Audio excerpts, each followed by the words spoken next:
What's going on, guys?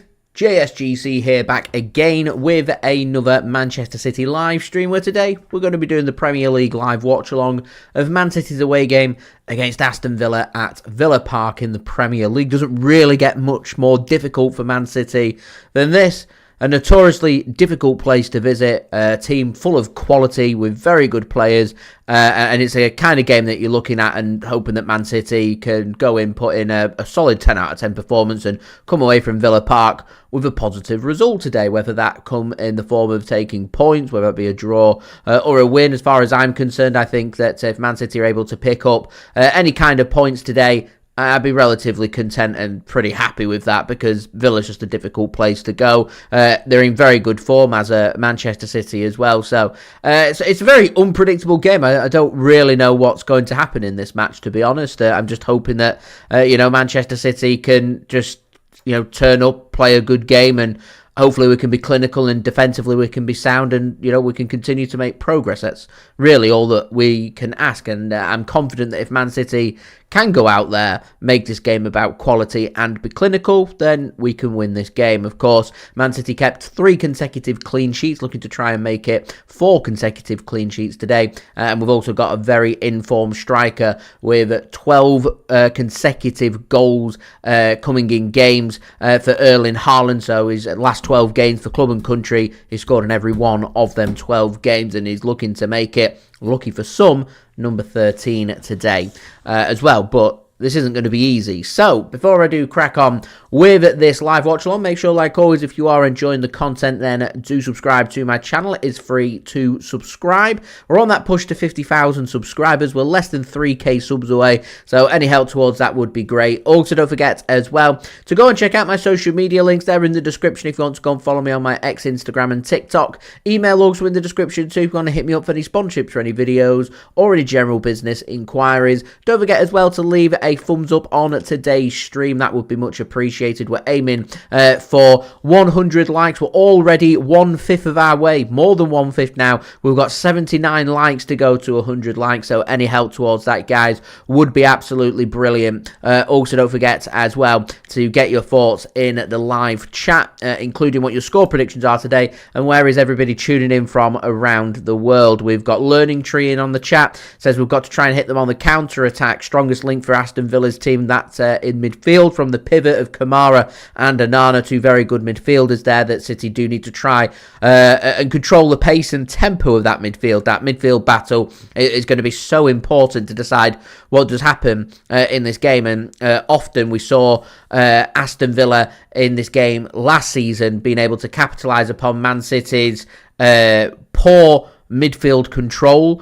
Looked a bit weak in midfield, and Aston Villa found numerous times the ability to be able to spring attacks onto Manchester City's defence, and our high line ultimately got very exposed, conceded a couple of goals, and we struggled to get back into the game. Managed to get a goal towards the end, but we ended up losing at Villa Park last season by 2-1, and it's a reoccurring theme of what we've been discussing so far in this season about how do Man City go about making progress. Well, you've got to look at the games that Man City struggled with last season, and what are they doing this season to rectify that, to regain control, to go out and not lose games and pick up positive results. Games like Aston Villa away from home that we struggled in last season and lost. What we're going to do about it this season, as Pep said in his press conference, Man City, he thinks that Man City is a better team this season than what we were last season. Got a couple of big absentees in midfield, so that midfield causes me a bit of concern, but we'll speak about that when I speak about the teams in just one moment. Unofficial Martin says, hello Jay, got some good news for you, lol. Is today the day? Is today the day, Martin, that unofficial becomes official? I hope so. If not, might have to wait another week. We'll see. Junaid, welcome. Thank you for tuning in. Much appreciated. He's going 2-0 Man City. Nice and positive. Reckons Haaland continuing his good form, finding a goal. Going with the Norwegian duo. Oscar Bob also to score as well. Adam, welcome. Thank you for tuning in. Going with a 3-1 victory today for Manchester City. Kelly, welcome. Thank you for tuning in. Going for a good solid 2-0 Man City win. Clutch, thanks for tuning in. Going with a 2-1. He says, stinks of a 2-1. Is that 2 on City or 2 on Aston Villa? Do let me know. Suleiman, thanks for tuning in. Going for a 3-0 victory today for Manchester City. Everall, thanks for tuning in, cheering on Manchester City as well. Clutch says, I still think the midfield's weak. Nico G had the physicality. Tijjani is not a physical player, but will be playing in his position today. So that'll be an interesting thing. And I'll give more of my thoughts about that when we speak about the teams in just one moment. Clutch wants City to try and be a bit more defensive and try and hit Aston Villa more on the counter-attack. And it could be something that City look towards doing. You know, we did a pretty good job of that against Arsenal away from home, where we had to just, we allowed Arsenal to have more of the ball. We defended a bit deeper. We, for the most part, looked relatively comfortable. Arsenal ultimately had the quality to go out and find an equaliser, so it may just be a case where Man City backed themselves to try and create a couple of opportunities, put one of them away and hope that they can keep a clean sheet, because City score goals, they've been keeping clean sheets, so that might be the winning formula.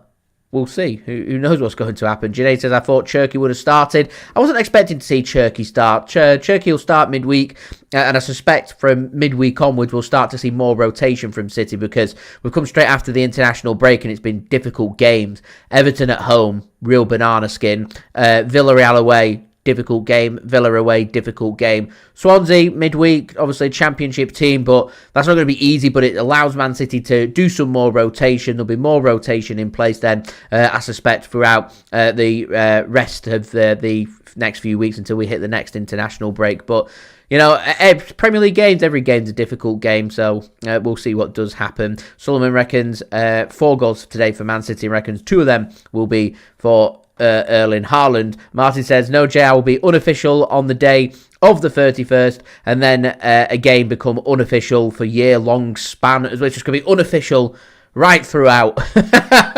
Anyway, Martin, what's the good news? Do let me know. Clutch goes 2-1 Man City. Cherki, he can play through the centre, he can play out wide as well. I reckon you're probably going to see him. I reckon you're probably going to see him rotate with Phil Foden, so potentially going through the centre. When he comes off the bench, he's been making a good impact. He's been creating opportunities. Just City haven't been clinical. Otherwise, Rayan Cherki would have had himself a couple of assists over the last week or so. But here we are. Everell, we'll speak about the team in just one moment. It says Bob needs more starts. He'd like to have seen Doku starts over Savinho, which obviously hasn't happened in today's game. So just before we do speak about the teams for today's match, I do want to give a big shout out to today's video sponsor, which is brought to you by SofaScore. SofaScore is a free app to download, very highly rated. They're going to keep you guys up to date with all the latest football scores from around the grounds. They'll keep you guys up to date with all the latest match information, along with the latest team news. They'll keep you up to date with the latest statistics. They'll keep you up to date with not just football scores and information, but all the sports that you guys want to go and follow. American football, baseball, cricket, rugby league, rugby union, darts, all sports are on there. So do go and check it out. As I said, it is free to download, so worthwhile checking out. And anyone that does download using my link in the description, or the QR code on screen, or the link in the live chat does help too, so to support the future content created here on my channel. I do have my promo video, which I'm going to roll for you guys in just 1 second, and then we'll speak about the teams.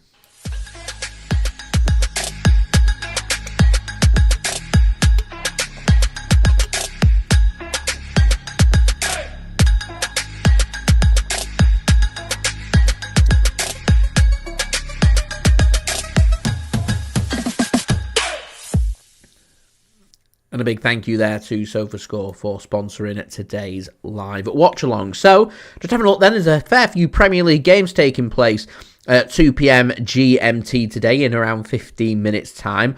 Obviously, you've got Aston Villa taking on Man City, but you've also got, so we'll keep an eye on these scores as well, Arsenal taking on Crystal Palace at the Emirates Stadium. AFC Bournemouth taking on Nottingham Forest, and you've also got Wolves taking on Burnley. Later on today at 4:30 p.m. GMT, you've got Everton at the Hill Dickinson Stadium taking on Tottenham Hotspur. So we're just going to be focusing here on this game at Villa Park between Aston Villa and Man City. Man City currently find themselves third in the Premier League table on 16 points we can go top, but it all depends on what happens in Arsenal's game as well. Sunderland had a fantastic win yesterday away from home against Chelsea. Very impressive. They've gone into second place over Man City. And hot on Man City's tails right now, who's starting to find a bit of form themselves, is Man United. So we could do with just keeping them at arm's length. So we could do with winning this game, to be honest. Aston Villa struggled a fair amount this season, but started to pick up some nice form in the Premier League. I've seen them gone from near the bottom up to mid-table in 12th place, and they know that if they win here, they're only 1 point behind Man City, so that's how good their form's been. They'll want to try and continue that here, so we'll see what does happen. So you can leave your votes, guys, by the way, at the top of the live chat, who you think's going to win today's game. I will end that poll upon kickoff for today's game. SofaScore have also got their vote as well, with 79% of SofaScore users thinking that Man City are going to win this game, 11% with a draw and 10% with an Aston Villa win. So we're going to have a look at the team lineups. We're going to start off first with our opponents in the home side, Aston Villa. Average age of their squad, just out of anybody who is curious, Aston Villa's average age of their squad, a very experienced team, 28 years old. So they're lining up with a 4-2-3-1 formation. It's Emi Martinez starting in goal. It's a back four, no surprises of the back four. Matty Cash, Konsa, Torres and Digne. Into midfield, no real surprises in midfield either. Kamara, Onana and Rodgers, with McGinn on one side, captain for Aston Villa today, and Buendia on the other. No surprises there through midfield. The only big surprise for me is Ollie Watkins starts ahead of Milan up top. I was expecting to see Milan start up top rather than Watkins, but it's Ollie Watkins that's given the nod, and it's clear to me Aston Villa looking to try and expose Man City's high line today, going with a bit more precision and pace and directness there, which is going to be provided by McGinn, Rodgers, Buendia and Ollie Watkins. So the service that they're going to get is going to come through, obviously, the pivots in midfield from Kamara and Onana, who are going to look to try basically do box to box. They're going to drop deep when Man City have the ball. They're going to look to try and spring counter attacks, and it'll be interesting to see how Aston Villa choose to get their fullbacks involved, including Matty Cash on the right hand side and Lucas Digne on the other, because they will want to get forward to try and create more numbers up top and also try and cause Man City problems defensively. So it'll be interesting to see if either of them choose to commit about what space Man City are looking for. So it doesn't really surprise me when I look at Man City's team to see a bit more precision out wide and going with Oscar Bob and Savinho, who are more than capable of cutting in, which means I would be looking for overlap. So I am expecting Bernardo Silva, Phil Foden to potentially today, if you're going to see Savinho or Bob drive forward, to try and provide a bit more width for City, but more than likely that width's going to come through Josko Gvardiol and Matheus Nunes. What I also find real interesting is Tijjani Reijnders starts today, and he starts as City's defensive midfielder, because you would expect if Man City are going to look to try and get the likes of Gvardiol and Nunes involved in this game, you're going to need your defensive midfielder to drop deeper and basically support the two centre-backs, which we've not really seen from Tijjani Reijnders. He can do it. It's just not something that we've really seen, which is why I thought Kovacic might have started today's game, because I feel like he'd be extra cover for City. But really, with how important second balls are going to be today, you'd probably want a bit of physical presence in that defensive midfield role, and I think the absences of Nico Gonzalez and Rodri today are real big blows for Manchester City. But we'll speak about City in just one moment. I just want to carry on speaking about Aston Villa. So on the bench for them today, and they've got plenty of depth. Have a listen to this: Bizos, Lindelof, Martson, Mings, Bogarde, Barkley, Sancho, Guasand and Malen. So a lot of quality there on the bench for Aston Villa. They are missing some important players. Andreas Garcia is out. I think the big absentee, though, in midfield for Aston Villa today is Youri Tielemans, misses this game as well. So they're not at complete full strength, Aston Villa, but a very good team with a lot of precision, pace and accuracy in there. And City have just got to be wary of every player, in my opinion. Excuse me. I'd expect no less, really, from Unai Emery. Unai Emery's a very good manager. He's got a very good team there with Aston Villa. They should be doing a lot better than 12th place, even at this early stage of the season. So, Man City, we dipped into the team a little bit there, going with a 4-1-4-1 formation. It's Donnarumma starting in goal, Matheus Nunes on one side, Josko Gvardiol on the other, Ruben Dias and John Stones are Man City's two centre-backs, with Tijjani Reijnders, Bernardo Silva captain for Man City today, and Phil Foden starting as the midfield three. It's Oscar Bob on the right-hand side, Savinho on the left-hand side, and the inform Erling Haaland starts up top for Manchester City. Average age of Man City's squad, compared with Aston Villa's 28 years old, is 26 years old. So a bit more youthfulness about Man City, and that's coming through Savinho, 21 years old, Oscar Bob, 22 years old, Phil Foden, 25, Erling Haaland, 25, Josko Gvardiol, 23.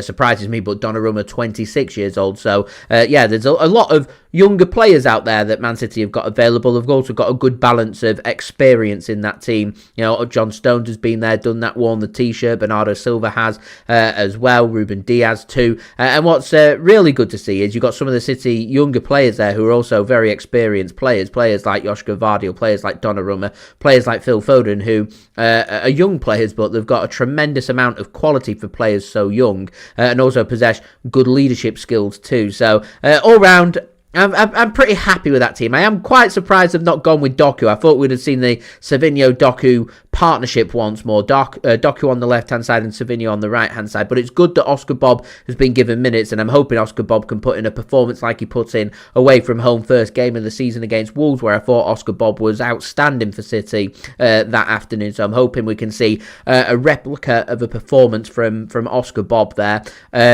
John Stones, I mean, clutch dips into it there. You could see John Stones dip into midfield. That potentially could be the case. Yeah, Matheus Nunes goes on the right-hand side, Diaz through the middle, and Josko Gvardiol goes on the left, and John Stones is going to go into midfield, support Tijjani Reijnders if Tijjani Reijnders wants to get forward as the box-to-box, and more like a 3-4-3 kind of formation. That is the potential to happen. It depends on the transitions, and it depends on who has the ball and what's happening in them phases of the game. As we've seen so often with Man City, phase play is very, very important. So we'll see what does happen. And speaking of the quality that Aston Villa had on their bench, have a listen to Man City's quality. James Trafford, Nathan Ake, Nico O'Reilly, Rico Lewis, Mateo Kovacic, Rayan Cherki, Jeremy Doku, Omar Marmoush, and also Nico Gonzalez. Great to see Nico Gonzalez is only picking up a knock, and he's available to be on the bench, which means he is available to potentially do some minutes today. I don't think I'd risk him, and I don't blame Man City for not risking Nico Gonzalez today, and I don't think I'd risk him on Wednesday either. I'd give Nico Gonzalez a good week here just to fully get over his injuries, and he's going to be good to go for Man City. And obviously we've got the positive news that Abdukodir Khusanov has just started training with the first team as well, so I suspect in the next week or two we'll have him back as well. So the only real absentee for Manchester City that we've got more into the long term is Rodri. We're expecting Rodri to be back in the next couple of weeks, so we're not too far away from having a fully fit squad. But Khusanov with his pace, a big absentee today. Rodri, a big absentee as well. Nico Gonzalez not deemed fit enough to start today's game. Big calls made. No Nico O'Reilly in the starting 11. He's done nothing wrong but doesn't start. No Jeremy Doku. No opportunity to start either for Rayan Cherki. But all round, pretty happy with that. We're looking at two very good teams. Two teams that are in very good form. I don't know which way this is going to go, and this is a very exciting Premier League game. For me, it's game of the weekend. I'm hoping Man City can do something today. My heart's telling me that Man City can do a 1-0 or a 2-0 and even keep a clean sheet today. My head's telling me I can't not see Aston Villa scoring today. I'm not sure if Aston Villa's going to win this game. It could end up being 2-1 either way, 2-1 Villa or 2-1 Man City. And to be honest, my head would tell me if I don't know what's going to happen in this game, then perhaps a draw would be the best thing to suggest, a score draw. But, this is a new Man City, a Man City full of fresh energy, confidence, goal scoring Erling Haaland. We keep clean sheets. We've got a fantastic goalkeeper, good with making the big saves in the big moments. We could keep a clean sheet today, and if Man City keep a clean sheet, I'm confident that we will win this game, because it's very difficult to keep Man City to 0. So, interesting, really interesting, but I'm going to be positive. I'm going to go 1-0 Man City. I think City can sneak it. Erling Haaland to score in the first half, and we keep it 1-0 and keep Villa at bay. But I hope City can do that. But yeah, we will see. We'll see. Thank you very much to Everell says, hoping City will win 3-0. Suleiman cheering on Manchester City as well. And J Lovebook 2, thank you for tuning in. Says, hello everybody. Reijnders in central midfield position worries me a little bit. It worries me as well, but I think Clutch might be spot on with what you're going to see is extra support from John Stones. So we'll see. FSG, thanks for tuning in. Says, 1-1 my prediction. Oh, he's changed his prediction now. He's gone with 7-6. Is that because we've seen 2 attacking lineups? Honestly, guys, I have no idea what's going to happen in this game. I have absolutely no idea. So we're nearly ready and set for kickoff here. Please do leave a thumbs up. We're aiming for 100 likes. We're now nearly on 40 likes, which is a fantastic effort. Only 3 away from 40, nearly on to 50 as well. So any help towards that, guys, would be much appreciated. Don't forget to get your thoughts in the live chat. Where's everybody tuning in from today, and what is your score prediction? Don't forget to also subscribe to my channel. It is free to subscribe. Social media links, they're in the description too, if you want to go follow me on my X, Instagram and TikTok. Email also in the description too if you want to hit me up for any sponsorships for any videos or any general business inquiries. And finally, do go and check out today's video sponsor, which is brought to you by SofaScore.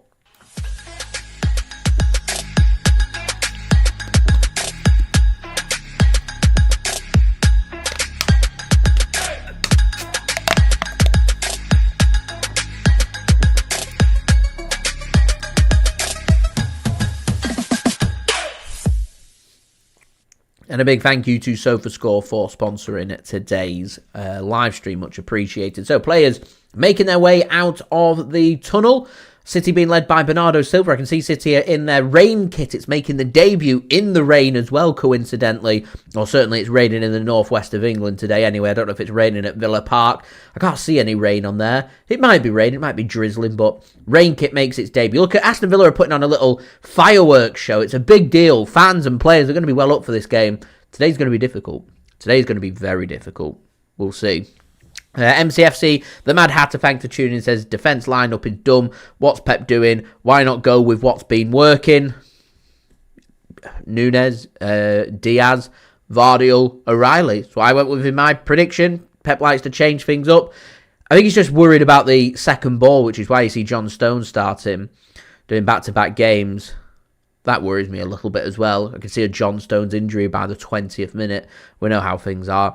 Jean, thanks for tuning in, says Count Doku doesn't start. Music for my ears. Count Doku does not start today. On the bench, Savinho and Bob given the nod instead. All Things Football, thanks for tuning in. Much appreciated, my friend. And also, Everell, wishing you all the safety and also the... just keep yourself safe, my friend, from the pending Hurricane Melissa, going off the huge storm that I've seen on the weather forecast and stuff out in the Caribbean. It looks very serious, so please, my friend, keep yourself safe. And if things, the hurricane, I don't know what time it's scheduled to hit, but if it hits whilst the game's going on, then game's not really important. Safety's very important. So thank you for taking the time to tune in, and please do keep yourself safe. And hopefully the hurricane won't affect too much. Hopefully, weather forecast doesn't look good, but hopefully weather forecast is wrong and it won't end up being as brutal as talking Category 5, which is very serious. Dave says predicted the last 2 games as 2-0 wins for City and got them both spot on. Hope I'm wrong today. Well, I don't know what's going to happen. It's so difficult for me to give my prediction. My heart tells me 1-0, maybe 2-0. I can see either team sneaking this 2-1. I can see both teams cancelling each other out. I genuinely don't know what's going to happen. All Things Football, Nico is on the bench, Nico G. So they're saying Category 5 when it hits. Yeah, I've heard 190 miles per hour winds, which is extreme weather. So please keep yourself safe, my friend. Very serious stuff there. Talking of it, heading north of Jamaica. I think they were saying it were going to have a hit onto Cuba. I think they're working its way towards the Bahamas, Turks and Caicos, and sliding up the coast of the USA. Yeah, so keep yourself safe, my friend. Right, we're nearly ready and set for kickoff here. In the rain, City wearing the rain kit.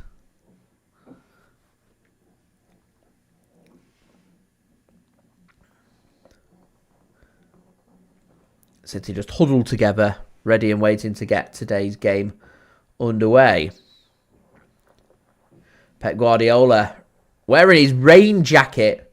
It's wet in Birmingham today for this game. Just waiting for kickoff. I wonder if the greasy surface, ball will be sliding all over the place, might have an impact on the game. I always say in such weather, it's worthwhile just having some shots at the keeper. A greasy surface makes it difficult to handle. Deflections open up, rebounds open up. So, yeah. Anyway, we do have kickoff. Rain kit for City today.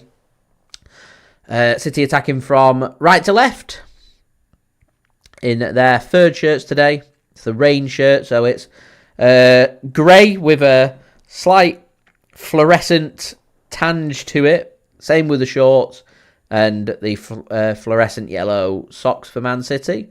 Aston Villa playing in their normal claret and blue shirts with is it lighter blue shorts? Can't work out if it's white or lighter blue shorts and light blue socks. Julia, welcome. Thank you for tuning in. Do hope you are well. So through nearly the first minute here, City just been knocking the ball around. Villa looking to try and put the press on. Manchester City just doing all right with the ball at the moment. Lots of quick movement, zipping the ball around, and doing okay at the minute. Here's Foden. He just works it back to Ruben Dias. Here's Josko Gvardiol now. That's not the best of passes from Josko Gvardiol. And first wayward pass means Manchester City give away a needless throw-in when they didn't need to there.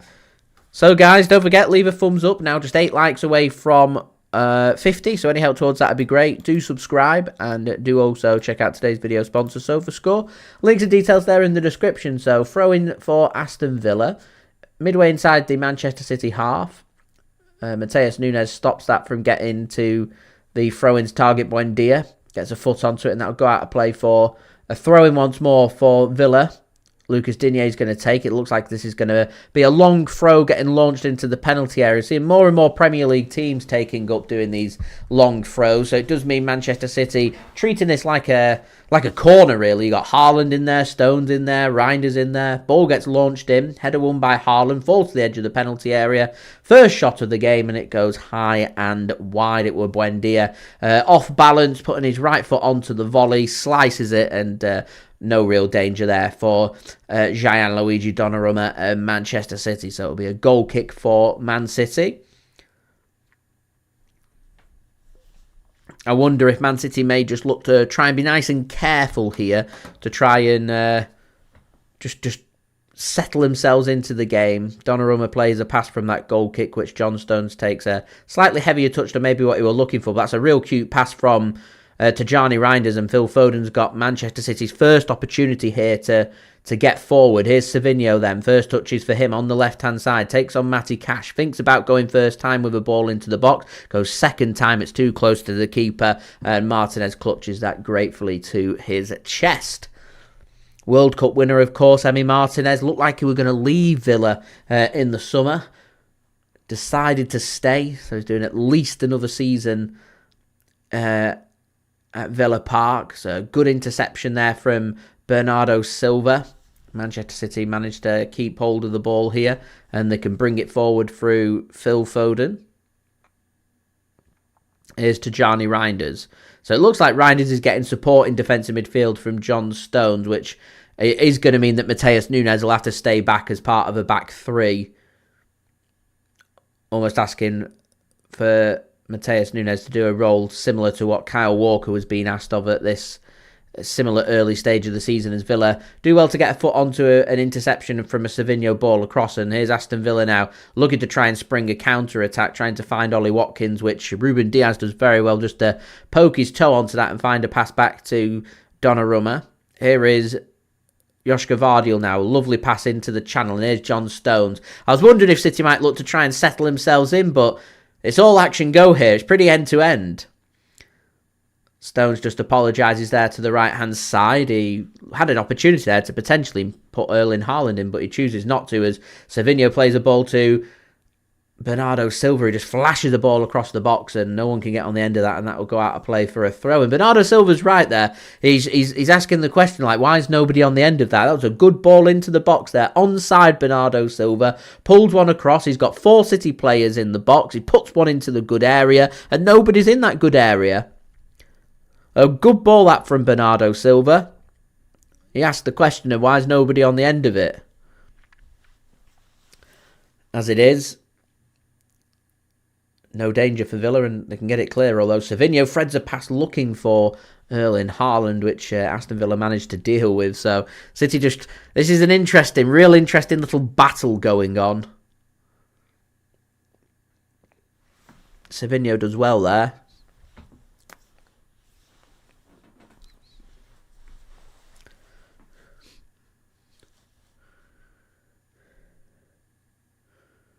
This could be intercepted again by Man City, and here's Matheus Nunes stepping forward, finding the interception there from a slack pass from Aston Villa, and Man City just putting that pressure onto Aston Villa, putting the squeeze on, and Villa just struggling a little bit to get out.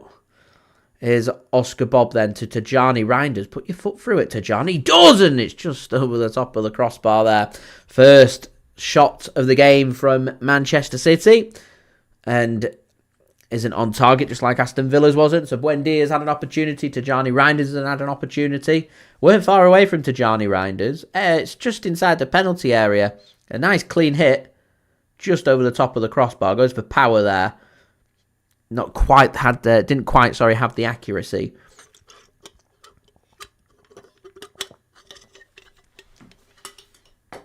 Villa, sorry, just launch a ball forward, which goes straight out of play. We're throwing for City just inside their own half, which Croatian international Josko Gvardiol is going to take. Jean, you're not going to be the only one that hates that third kit. So much so they've introduced the fourth kit pretty early. There'll just be the odd select games where you see it. This just happens to be one of them. Who knows? You know, this might be the kit that Man City go with when we've got difficult away games. It might become the good luck shirt. We'll see. Makes its debut today. It's a good ball from Foden for Oscar Bob. Oscar Bob did well in the end to keep that one in. There was slightly too much on that one from Phil Foden. The surface is very quick. So I presume there's quite a lot of water just sitting right on top of the playing surface, which means this ball's going to zip. Which is why I'd say I'd be chancing some longer range efforts, keep them low. That ball will fly. I'm trying to think. I can't think of many Man City games that's had loads and loads of rain this season with a real greasy, wet surface whilst we're playing with the new Puma Premier League football. Interesting to see how it copes with this wet surface. At the moment, the ball's just pinging along the floor. Villa now just knocking it around. Matty Cash is going to send a ball into the channel, which Ruben Dias will put his head onto. And here we're going to see Kamara looking to come forward. Bernardo Silva looked like he'd fouled Kamara there. Referee says, up you get. Telling you, Champions League, a free kick would have been given there. Referees deemed that aggressive, but was there to be challenged.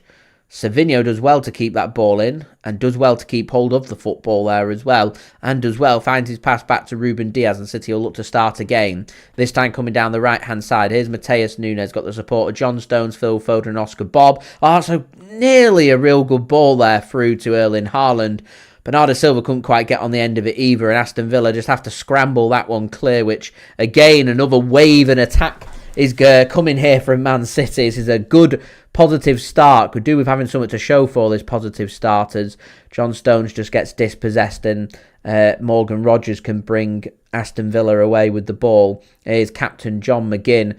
Dinks a ball in looking for Ollie Watkins, which Gianluigi Donnarumma is alert to, and he will pick up the ball and ensure that there is no danger to the Man City goal, as we've now surpassed 50 likes. So thank you very much to everybody that has left a thumbs up. We're now just 49 likes away and more than halfway to our like goal of 100 likes. So if you're watching this and you haven't done so already and you are enjoying the video, please do leave a thumbs up. Here is John Stones then in the centre circle, right in the centre of the pitch, playing a ball to Josko Gvardiol on the left-hand side before it gets moved to the right with Matheus Nunes.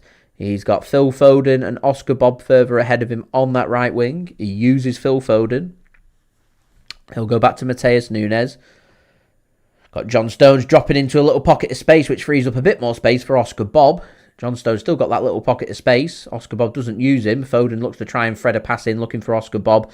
Lucas Digne takes no chances. He'll put his foot through that and get that one momentarily clear because he's not found touch, which means that Manchester City are going to have another attack here through Savinho. He's going to dink a ball in looking for the back post. There's too much on that from Savinho's left foot, and that drifts harmlessly out of play for a goal kick to Aston Villa. So we are 10 minutes into this game at Villa Park. It is Manchester City probably on top. 13 successful passes in the final third. Aston Villa looked pretty lively for the first minute or two.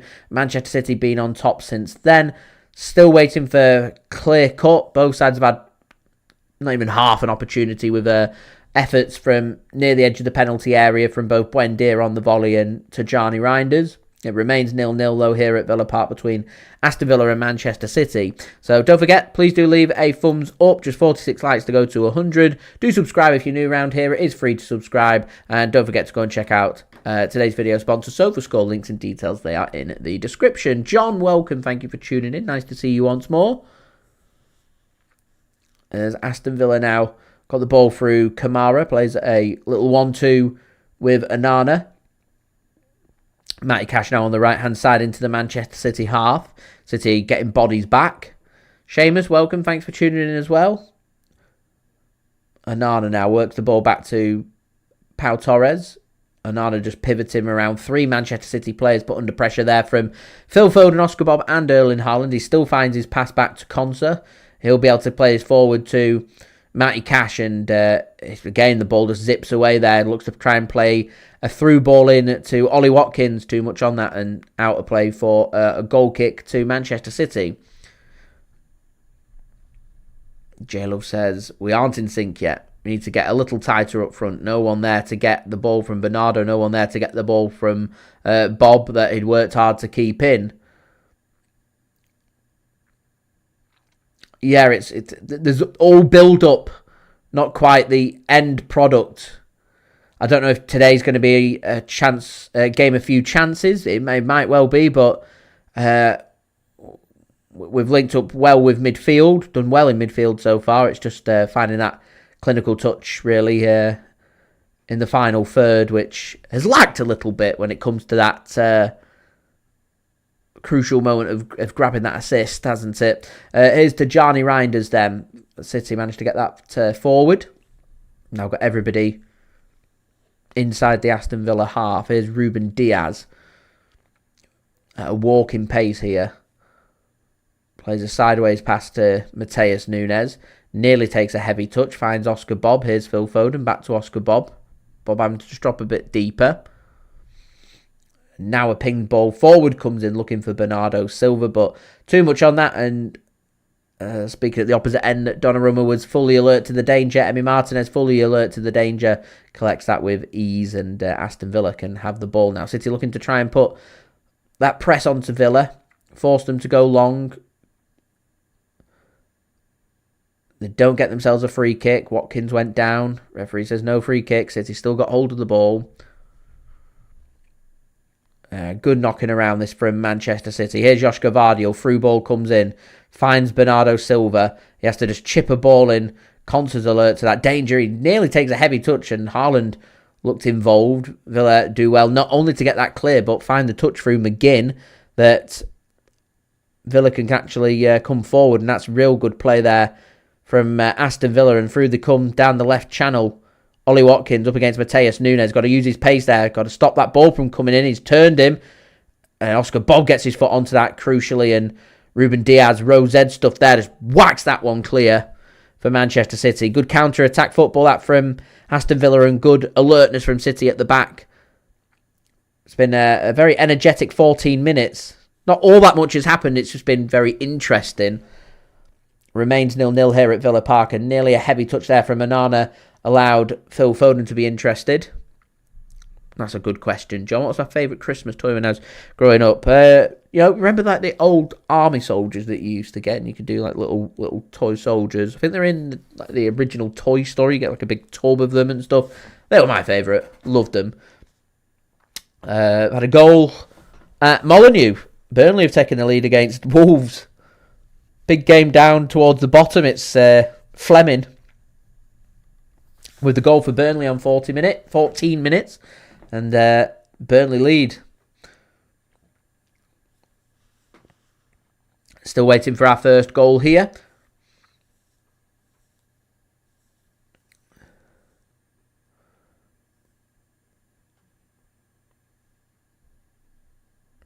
John was big. Hornby train sets.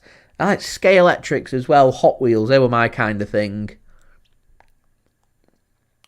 Robot Wars. There's a little 90s throwback. Pokemon as well. Yeah.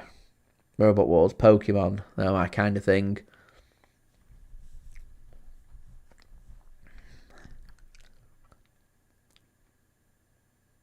A bit of tussling going on there between Savinho and Matty Cash, which referee deems that to be a free kick for Villa, which Cash takes. I think he's got family members that are Polish because he plays for the Poland national team, despite I think he's English born.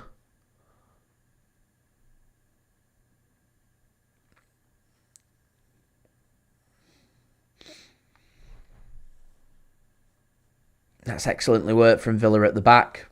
Martinez helping out there. Pau Torres to Digne. Everything's running through Onana, isn't it, in midfield? Oh, it's lovely. Real good stuff there from, I think it was Buendia. Here come Villa then. Through ball comes in. Watkins could be in. Shot's going to come in here. It's a super block there by John Stones. Real super shot. That were blocked. Here's McGinn now. I think it was Digne with a shot. Real good block by Johnny Stones. City working hard to try and protect their clean sheet. Villa looking to try and get going again. Here's Onana. Works the ball well to the left-hand side where he's got Digne. Digne's the player that's getting forward. And no surprise if they're going to send the left-back forward. Matty Cash at right-back's going to sit closer to the centre-backs, who Konsa's going to use to try and pass this out. So Man City currently, everyone in their own half. Defensive Manchester City. And I think that's just something that City have been much better at this season. Defensively just been much more sound. They cover the gaps. They look a bit more organised. Martinez showing a bit too much of that to Savinho. Manages to find his pass though in the end, and Villa are going to come forward again. Peter, welcome. Thanks for tuning in. Seamus likes pool tables. John, Transformers, Ghostbuster things. There's another ball comes forward by Villa, which Josko Gvardiol gets his foot onto, but Matty Cash will dispossess him. Absolutely an uninjured John Stones is so good. He's fantastic. Absolutely fantastic.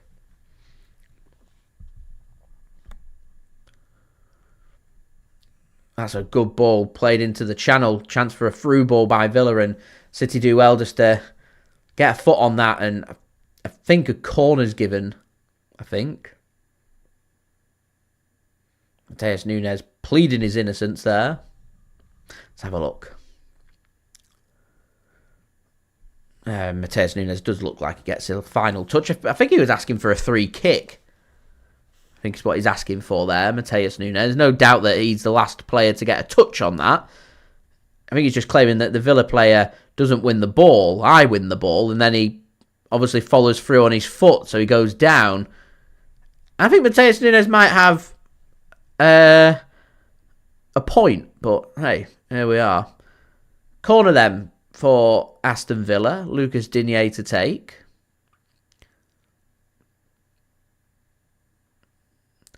Work to the edge of the penalty area. Cash takes one touch, has a shot on a goal. So an excellent finish and excellently worked by Aston Villa. It's Matty Cash with the goal. Does the goal swing as well. The all-important opening goal here at Villa Park. And Aston Villa were just slowly starting to get on top there last couple of minutes, and they've made the pressure count. And City, it was 3 consecutive clean sheets. It's not going to be 4 consecutive clean sheets.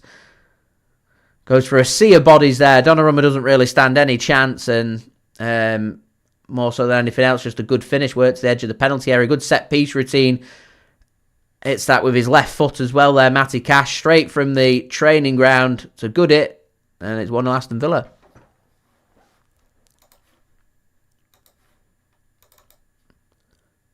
Nothing much really City could do about that, maybe. Just got to tighten up a little bit on them set pieces. Villa always just seemed half a yard ahead from being caught out at the set piece. And once you've been caught out at a set piece, you're going to struggle.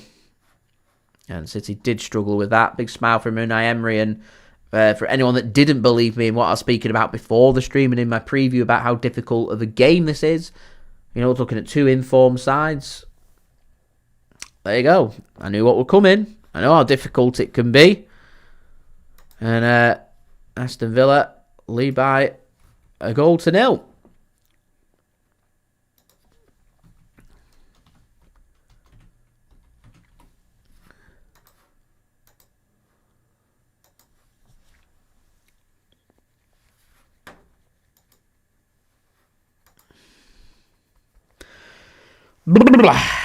Not what the doctor ordered. Another ball comes forward. Cut off well by Gianluigi Donnarumma. And got us. Thanks for tuning in. Yeah. Villa bullying us a little bit.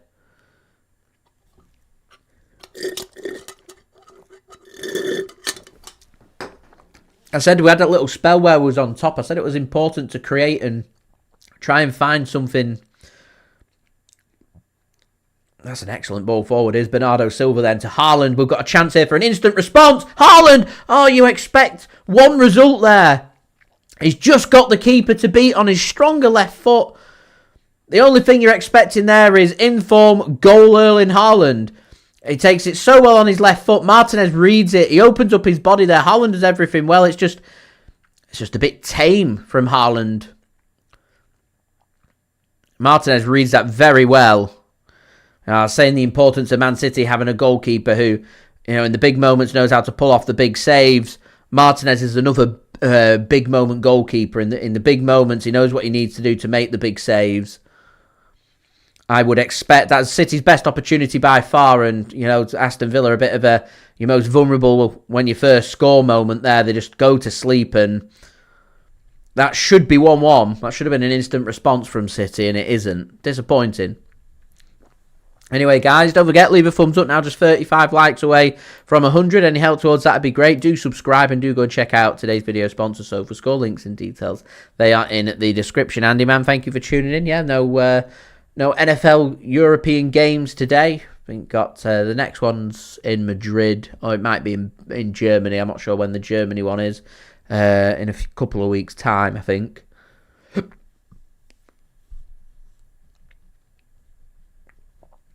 So, free kick here for City. Aston Villa just made their set-piece count. Can Man City make their set-piece count here? Foden puts a ball in and just evades everybody there. And second time of asking, Emi Martinez can collect that one. He's keeping hold of the ball. I mean, he's had to hold of this for longer than 6 seconds, referee. Saw Liverpool get themselves a corner yesterday, which they didn't capitalise upon in their loss against Brentford as their bad Premier League form continues. Martinez had hold of that ball for longer than 6 seconds. It's nice to have a bit of consistency from referees. Instead, they were clamping down on goalkeepers keeping hold of the ball there.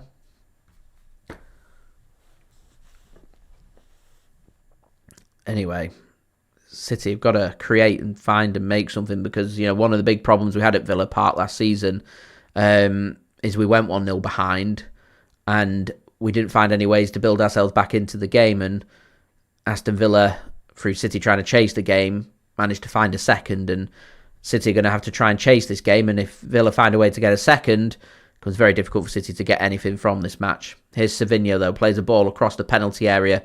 It's not going to fall to anybody, and Aston Villa are going to come away with what I thought was not too bad of a ball played across, and in the end, Morgan Rogers does well, and Aston Villa can have themselves a 3 kicks that's going to break things up. So, more than midway through this first half, 1-0. Aston Villa lead through Matty Cash. Erling Haaland had a chance for an instant response. His tame effort well saved by goalkeeper Emi Martinez. So Onana gets us back underway to Kamara. Played to Konsa. Konsa just works this back to Martinez. He's got options on the left and the right hand side here.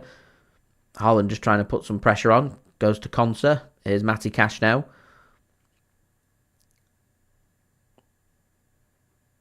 Tijjani Reijnders putting some pressure on. That'll be a free kick for Villa. So I think Man City will be even more frustrated because they'll point out that Matheus Nunes should have had a free kick in that corner that they scored off.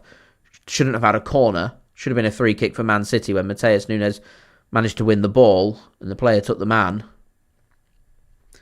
which was, I'm sure, a bit frustrating as Villa looked to play a through ball in. Picked up well by Morgan Rogers. Up against John Stones. Here's Lucas Digne now. Chips a ball into Buendia. And he's going to go down. Referee's going to say no free kick, and that should be a throw-in for Man City. I think he's giving a throw-in there to Aston Villa. Andy, man, I'm not too sure. I imagined I wouldn't rush him back. I'd, if we get into November, I'd let him have right up until the international break and after it. I'd tell Spain that you don't call him up, let him fully recover and work from there. Foden, not the best at the moment now as the ball comes in from Villa. Looked like they were going to put a long throw in, but they decide not to. They go short and put a ball in, which City managed to deal with. Here's Emi Martinez, launches the ball forward. Header should be won by Manchester City, and is. Here's Emi Martinez now. I think Buendia's just gone down, feeling a bit of pain. So play will stop.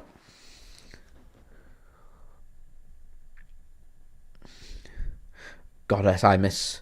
We could do with more players assisting and scoring goals. In particular, scoring goals, just an over-reliance at City at the minute on Erling Haaland, in my opinion.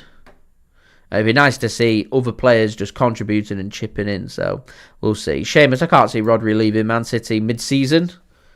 I'm not ruling out that he could go to Real Madrid. That could happen, in particular if he doesn't sign a new contract. It won't happen mid-season. So, another goal in another Premier League game. Looks like AFC Bournemouth have taken the lead. I think they might have scored from a corner, you know. I think Taverniers just scored off a corner. He has. Bournemouth lead against Nottingham Forest. So we're seeing goals then in 3 of the 4 games at 2 o'clock. It looks like Buendia's in a heap of pain. He could be going off here. I don't know if this is a tactical by Aston Villa for allowing their players to have a catch-up on the bench. They're getting instructions from the manager and getting a drinks break. I agree, Goddess. I do agree.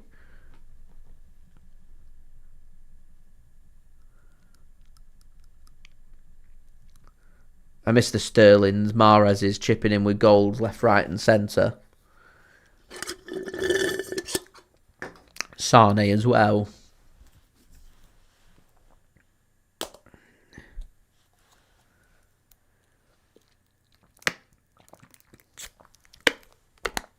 FSG. I'm sticking with what I said in my preview and what I said before this game. I'm going 1-1 still.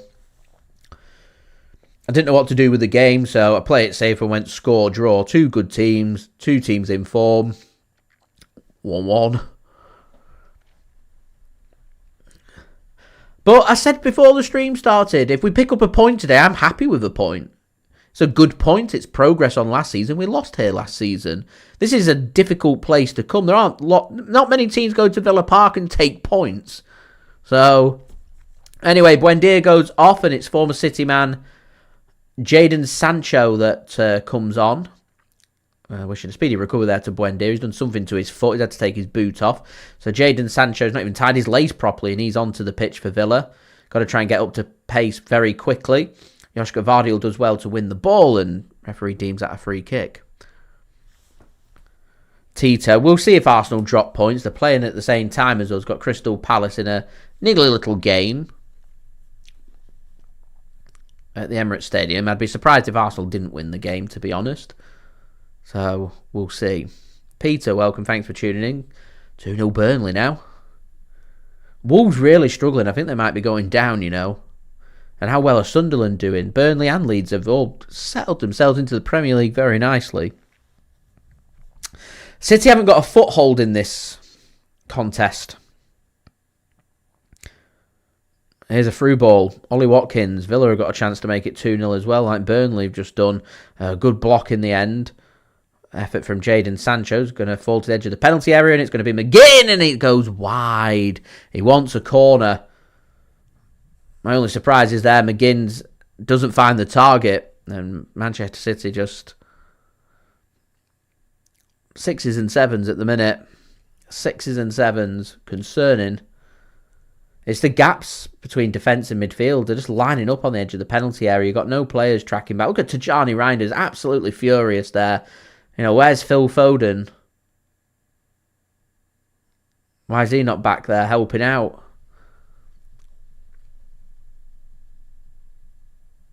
They're queuing up then. Queuing up. Here's Digne then to take. For Villa that's been on top. They're not scared of City, taking the game to City and then some. No control from City at the minute. It's all about what Aston Villa want to do. Corner here then. Scored off the last one. And it's a free header. And in the end, City get a block and can partially get that one clear. This is bad. So bad. Ball comes in. Headed clear by City. Tavernier did score from a corner, yeah.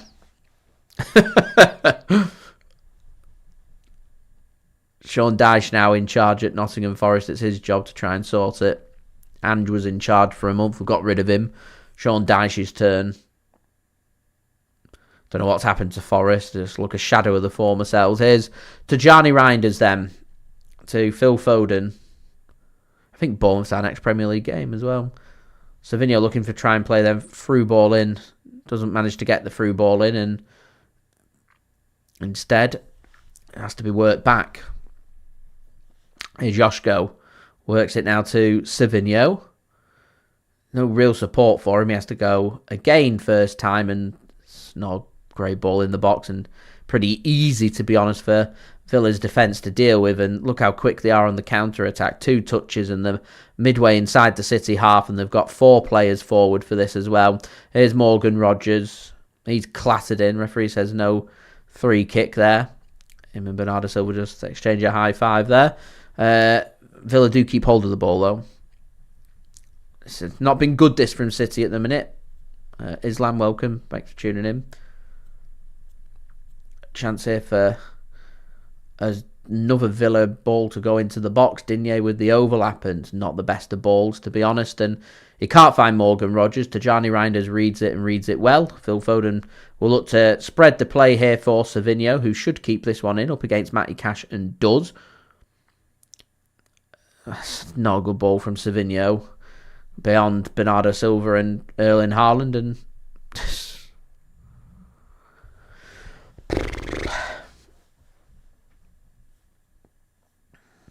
here's Onana. Villa just slowing the pace of this game down. Man City not been involved at the minute. Match stats since Villa's goal. City just one shot on target. That big chance for Haaland, but just 36% possession for City. Villa have created 3 opportunities since then. I think if there looks like there's going to be another goal in this game before half-time, you fancy that it's probably going to be Villa that score it rather than City. So this might just be a case that we just got to try and get through these next 12 minutes and reassess again at half-time. Get some changes in or something. As you said, O'Reilly, Doku's pace, just got to do something to try and keep Aston Villa pinned in. We did it well for the first 15 minutes, keeping Villa pinned in. Did a very good job on it, and since then, really struggled.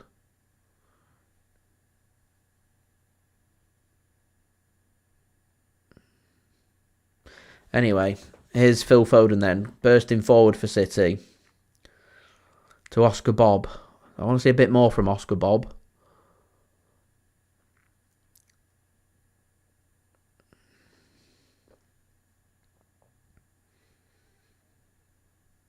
I saw the comment before, I can't remember who put it, but said he looks a bit lost, and I agree. Apologies whoever said that. It's got lost in the chat, I don't know where it is, but I agree with that. Here's Tijjani Reijnders bursting forward. Here's Bernardo, struggles, and offside flag goes up. Are City allergic to shooting if it's not Erling Haaland? Like, does anybody actually have shots? It opened up space there for Tijjani Reijnders just to put his foot through it. Have a shot. The ball's soaking wet. The surface is greasy. I said the importance of just low shots on target in wet weather can cause all kinds of problems, yet apart from Erling Haaland's massive opportunity that he missed, I just don't think we've tested Martinez enough. City win the header, and I think the offside flag's gone up. Yeah, it has gone up against Ollie Watkins.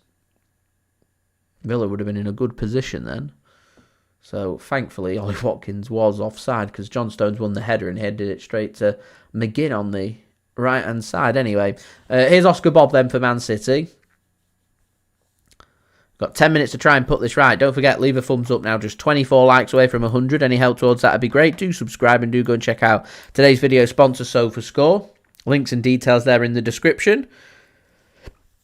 You can also download using the link in the live chat or the QR code on screen. Here's Matheus Nunes then to Ruben Dias. Matheus Nunes then back to Phil Foden.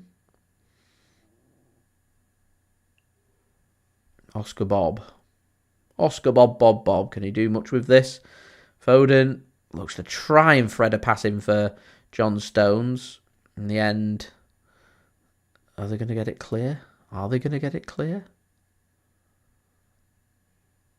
Here's Savinho to Josko Gvardiol. He wins it back. Gvardiol goes into the penalty area, still trying to create and make something happen. In the end, it hits the hand of Josko Gvardiol, and it doesn't amount to anything anyway because Phil Foden puts his foot on that and sends it into the stands.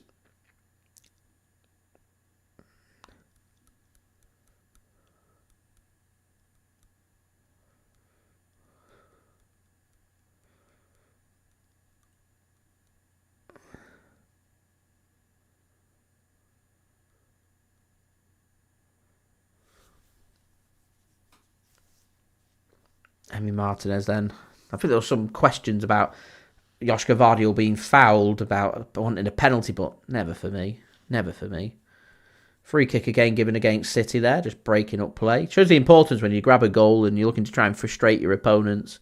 Buying free kicks, slowing down the pace of the game, and it can be very frustrating. But this is what happens when you're 1-0 behind. You allow your opponents to dictate things and do things that they want to do rather than what you want to do, and it is frustrating.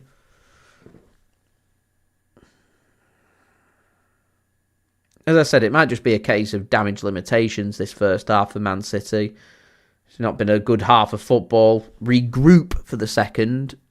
You're only a goal behind. You only need one goal to rectify it. It's just the dangers are if you go 2-0 behind, and that could be coming soon because Villa are in the penalty area here. Digne squares the ball across. Good defending by John Stones to stop the ball from coming across. Again, Villa just committing lots of bodies forward. It's causing all kinds of problems to City. Oscar Bob in the right place at the right time there allows an interception. Plays his pass to Erling Haaland, who's just brushed off the ball there by Onana.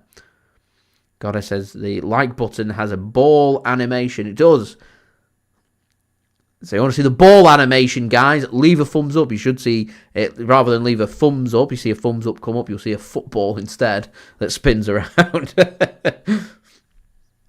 Very entertaining. It's a great way to encourage people to like so you can see it. So feel free to.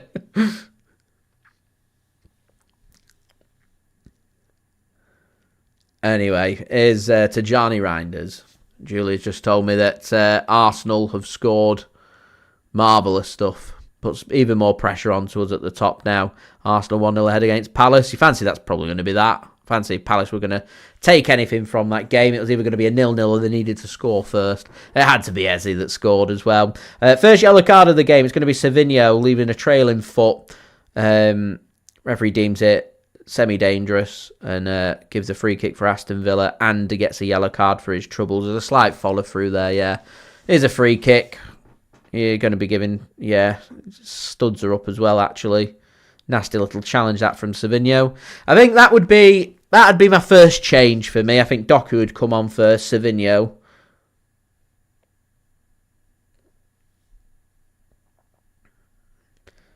Free kick it was from Arsenal. Had to be a free kick, of course, and set piece, and just whacked into the back of the net by Ezri.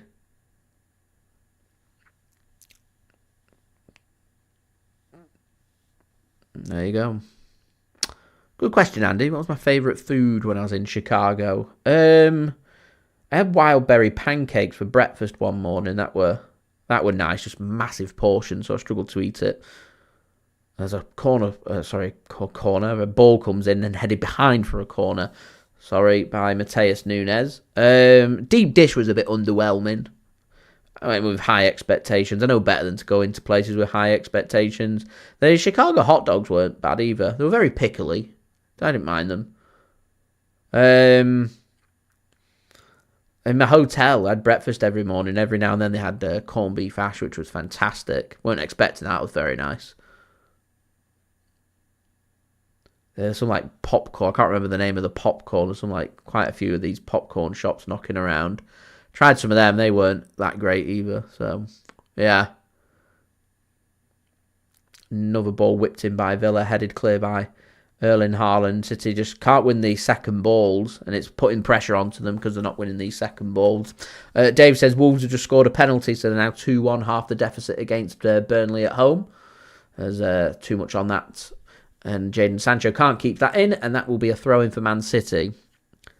Just fizzling away this at the minute for Man City. Just going through the motions. Donnarumma, he's brought down. Advantage played. And it's advantage played because Josko Gvardiol's hurtling forward here. He's got 4 in support. Savinho, one of them on the left. He has to slow it down. Savinho goes to Gvardiol. Turns... Ollie Watkins, look how quick Aston Villa are to track back. You know, for Tijjani Reijnders, when he was unhappy with Foden before about tracking back. You know, Ollie Watkins has just ran the length of the pitch to help his team defend. Here's Oscar Bob up against Digne. Not really got anywhere to go. Got Matheus Nunes, but he has to go backwards, and Nunes has to go backwards to Diaz. Here's Reijnders then to Nunes. To Bob now. Nunes wanted a pass playing and it didn't come. Here's Oscar Bob once more. On his own. Can't find his pass. Villa will get that one clear. Josko Gvardiol mops that up. It's the first time we've seen City put intense pressure on Aston Villa since probably about the 15th minute. It's taken right before half-time and be a bit of a steal from City if they were to steal a goal here and go in level at half-time because they don't deserve to be level. Here's John Stones. To Matheus Nunes. Phil Foden now. He just whips a ball into the far post. Savinho's going to struggle to keep that one in. He does well to keep it in, but he can't do anything with it. Just puts his foot onto it and tries to hook it back into the box, but his hooked back into the box is straight to Martinez. And I think, as Peter says, that's crap. It's overhit. But the positive, and I do have a positive here, guys. We're only 2 minutes plus whatever's to be added on to get to half time. City just need to get in and regroup, reanalyze this, and have another look at it because what they've done so far hasn't worked. And I don't see Aston Villa changing all that much at half time. Why would they? They've dominated the large majority of this first half. Here's Stones. Put your foot through it. Tries to find the pass. Just have a shot. Honestly, City just not utilising the surface. And Nunes slips. Nunes is utilising the surface. He slips. And Villa now hurtling forward.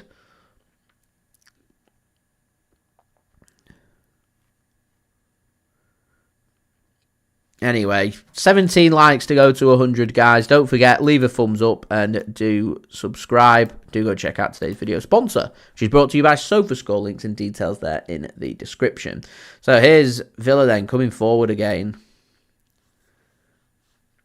Gives the ball to Konsa. Matty Cash. Just worked back by Konsa. I wonder if Villa might be happy just to get in at half-time ahead and just freshen up a little bit. Because we're not seeing all that much happen at the minute.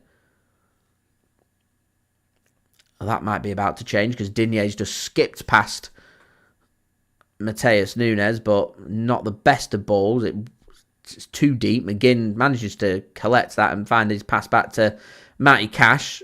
It does allow Man City to get bodies back, is what that overhit ball did. Here's Jadon Sancho. So we are going to go into added time. Let's see how long it's going to be added on. I suspect it might be a few minutes here because of the injury to Buendia before. So we might get 3 or 4 minutes. Yeah, 3 minutes. Matty Cash then.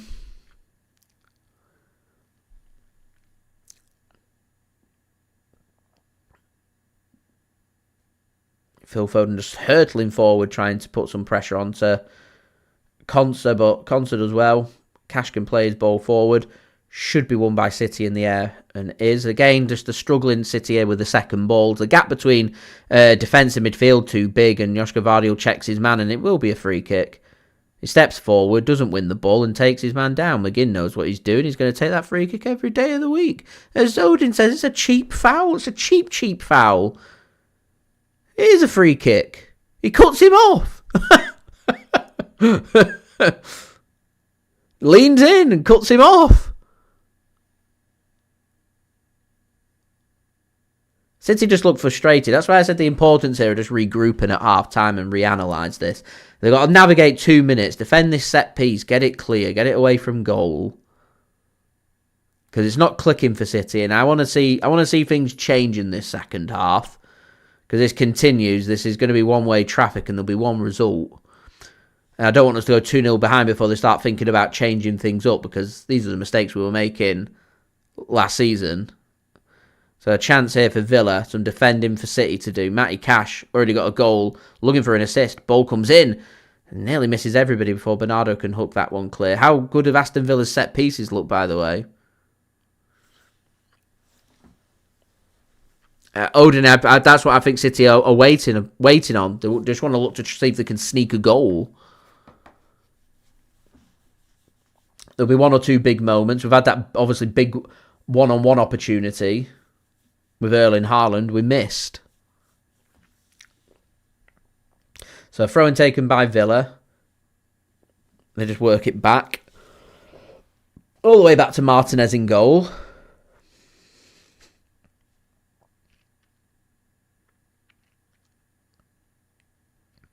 Here's our midfield then, looking to create and cause problems. Morgan Rogers nearly threads a ball through, but Matheus Nunes does well just to read that one. Donnarumma doesn't get the best of clearances on that. In the end, McGinn's got the ball now. He's going to go across, headed clear by City. Savinho takes a touch and will allow Man City a little outlet to try and get this ball clear. Here's Savinho, just taking his man on, finds a pass to Erling Haaland. Under pressure, he'll go down and he'll get Man City a free kick. And that should get us to half-time. So, damage limitations, really, for Man City. That'll be another free kick here for Man City. We've got time to do anything with this free kick. I mean, 3 minutes are up, so... referee says, you're not going to do anything with that free kick because he's going to blow for half-time. So there you go. Aston Villa, look the better team. City just need to regroup and reanalyse this one. Just lacking a bit of an edge to them, really. They look a bit. They look exactly what we're just looking at. Really, you're looking at Aston Villa made a lot of changes midweek and sacrificed their European game, and obviously lost that game to make sure they're nice and fresh for this one and playing very well. Opposite side of things for Man City. Obviously, they've taken the Champions League very seriously, suffering the effects of recovery from a good win in Spain midweek that City just look a bit leggy. So obviously the need for importance, and that's obviously why I'm speaking about changes. I suspect you chuck in the fresher players, your creative players, your Doku's, your Rayan Cherkis. I'd be looking for Nico O'Reilly to be coming on, and I think that could make the world of difference here. Don't forget the importance of Aston Villa's depth, though, because I mentioned it before the stream. I'll give it a mention here at half-time. They've got a lot of quality on the bench, Aston Villa. So fatigue, I don't think, is going to be too big of a problem for Villa, because they'll just make the changes at the important times. Players start showing any signs of wear and tear, they'll just take them off and they'll bring another quality player on. So I don't think that will have too much of an effect on this game. I think this is just really just going to be about the important moments. Obviously, this game's been a little bit about momentum. Villa looked good first couple of minutes. City then got on top for the next 10, 15 minutes or so. Aston Villa then regrouped. They got back on top. They found a goal and they've pretty much remained on top since then. So I think Man City just not found a real way for it to connect. And as Hassan's pointing out there, the real need of proper central defensive midfielder, a player that's going to dictate the pace of the game, we've lacked and missed. And I think Man City are just kind of caught somewhere between a rock and a hard place about, do they want to defend or do they want to attack? Well, we're 1-0 behind, so I feel like that decision needs making for us. And we need to, start getting forward, start attacking, start trying to create opportunities. If that runs the risk that Aston Villa double their lead, well, they're already 1-0 ahead. So as far as I'm concerned, we haven't really got too much to lose. But it's classic Man City. I don't think they will make any changes at half-time. I don't think they will make any changes until we get to about the 60th, 65th minute. And if they've not managed to make anything happen, then they'll look to make the changes. So, but if I was in charge, I wouldn't waste time. I wouldn't waste any time. I'd be making the attacking changes. Marmoush, as Arian says, good shout there. We need these players. We need these players. Oscar Bobb's looked a bit lost. Savinho's been ineffective. So they're two players that I'm looking at here. Phil Foden's been pretty ineffective as well. They're players that I'm looking at here and I'm thinking, the likes of Marmoush, the likes of Cherki, the likes of Doku, we've got them options. Sooner rather than later, they'd be coming on so they can have that impact from the bench to see if they can just help Man City get a bit more, basically get a goal and get back into this game. We're struggling a bit for control as well, but the question is how fit's Nico G. You could bring him on for 20 minutes at the end, but we need a goal first before we can start thinking about trying to get control of the game, because end of the day, football's about scoring goals, and you're not going to score goals, you ain't going to pick up points and win games. So there's plenty for us City fans really to think about here at half-time. I'm sure Villa fans will be ecstatic, and those hoping City lose will be ecstatic as well. Regardless, we'll have a good time here on the channel, and we'll see what the second half brings. So, we'll have a quick look at today's video sponsor. It's brought to you by SofaScore. It is a free app to download. Do go and check it out. They'll keep you up to date with the latest football scores, latest football information, including your team news, your latest statistics through the games and stuff. So do go and check it out. It's not just limited to football scores and information. It's got you guys covered for all of your sports that you love to go and follow. So do go and check it out. Links and details there in the description. The QR code is on screen if you want to download using the QR code, or you can go and use the link in the live chat.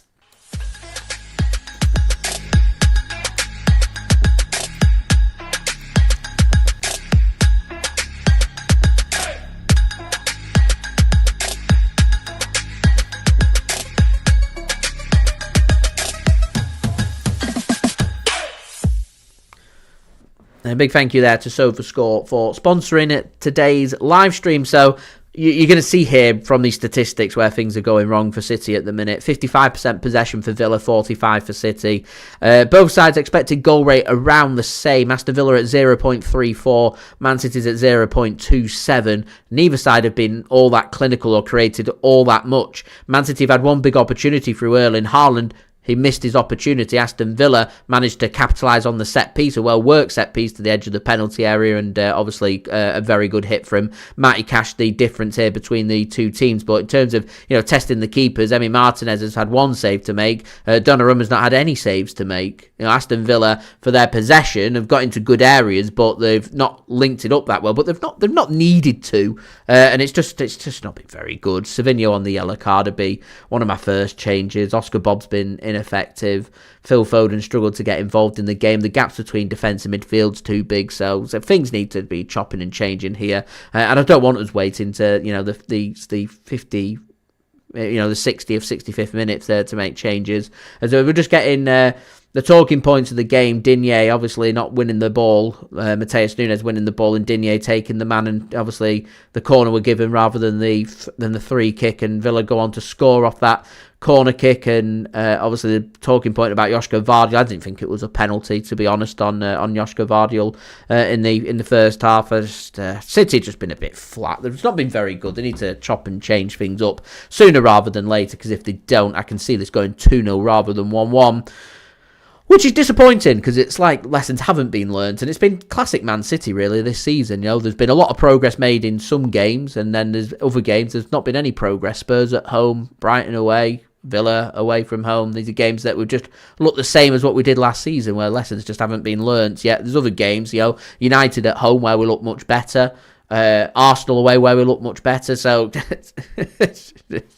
Reece, it was a great finish. It was a great finish. I don't have many complaints about the goal. It was just City were a bit slow to react from the set piece was the only real mistake that City made. Everything else was more. It's just a good finish. So yeah, they're my thoughts. Do get your thoughts, guys, in the chat. That'd be much appreciated. Do leave a thumbs up as well. We're just 4 likes away from 100, so if we could hit that by half time, that would be great. Do subscribe if you're new around here. Do go and check out social media links too. They're in the description, including my X, Instagram and TikTok. Email also in the description as well if you want to hit me up for any sponsorships for any videos or any general business inquiries. Apologies, I'm just struggling to keep up with the chat, but welcome and thank you everybody for tuning in. It is much appreciated. Sammy says FootMob better than SofaScore. Well, FootMob don't sponsor me and SofaScore do, so I'm on Team SofaScore, so go and check it out.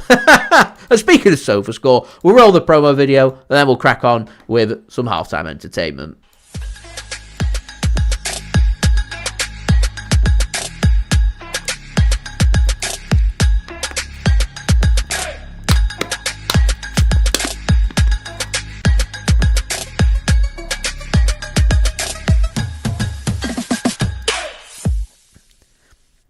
And a huge shout out to the legends at SofaScore for sponsoring this live stream once more. Do go and check them out. Anyone that does download SofaScore using my links in the description, the QR code on the screen or the link in the live chat. It does help to support the future content created here on my channel. It keeps these live streams coming for you guys as well. So I'd appreciate any interaction towards them. So we do have some halftime entertainment. It's brought to you by my partner channel Mixed. Go and check him out. It's done a special Halloween drink. It's the Jekyll and Gin cocktail. It glows in the dark, spooky, eerie, and a bit weird. So yeah, grab yourself a snack, grab yourself a drink, ready for the second half, and I'll see you in 6 minutes time. What's going on, guys? Mixed here, back again for another Halloween themed cocktail. And today's Halloween cocktail, guys, is the Jekyll and Gin cocktail. As I will show you guys how to make this glow in the dark cocktail. It's really nice, and it's certainly it's going to be another one under the black line. I can't wait to show you guys how this one turns out. So this is a Jekyll and Gin. So the first thing you want to do, guys, is get your cocktail shaker and add 45 ice cubes.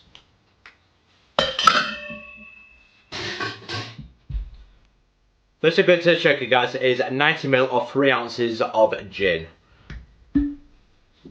Just to clarify, I'm using a London Dry Gin.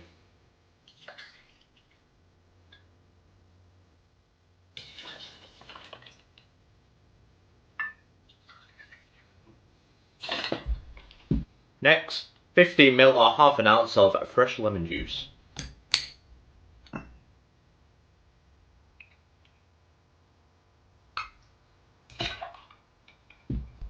Last ingredient now, add a tablespoon of grenadine, which is about 5ml or 0.2 ounce.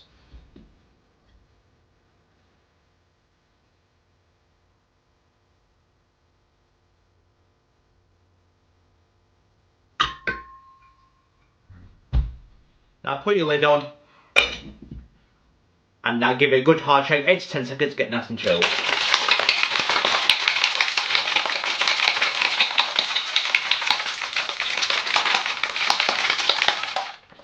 Now get your glass and put in the ice cubes.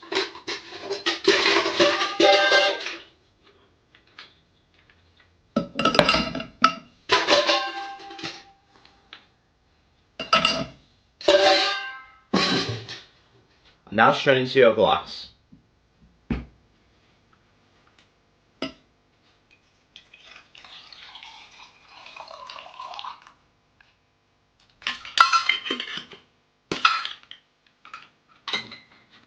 What you want to do now, guys, is now top up with your tonic water.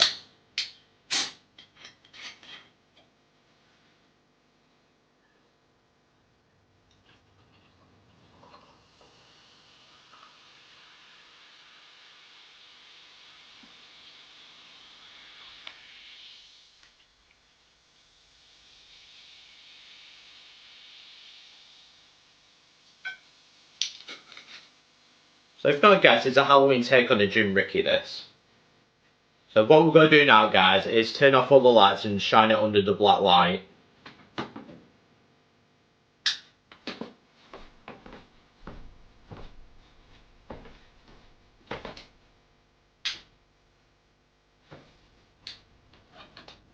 So as you can see, guys, it does light up in the dark, and it's the tonic water that does this. Absolutely incredible. Like from the very light red colour that you could see before, it's now lighting up in the dark. It's incredible, isn't it, what tonic water does to a drink? Absolutely incredible. And there we go, guys. That is the Jekyll and Gin cocktail. Doesn't it look fabulous? Absolutely fantastic.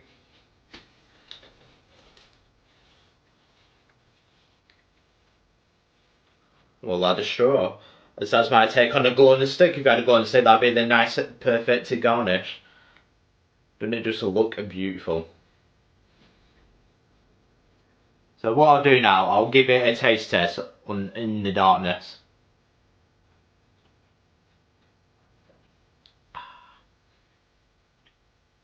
Beautiful. A nice sour taste of the gin, absolutely beautiful. Especially with the tonic as well. I just love gin and tonic together. And a little bit of that citrus juice with the lemon juice and a little bit of sweetness with grenadine. Absolutely beautiful. A nice sour drink. So now what we'll do, we'll turn the lights back on.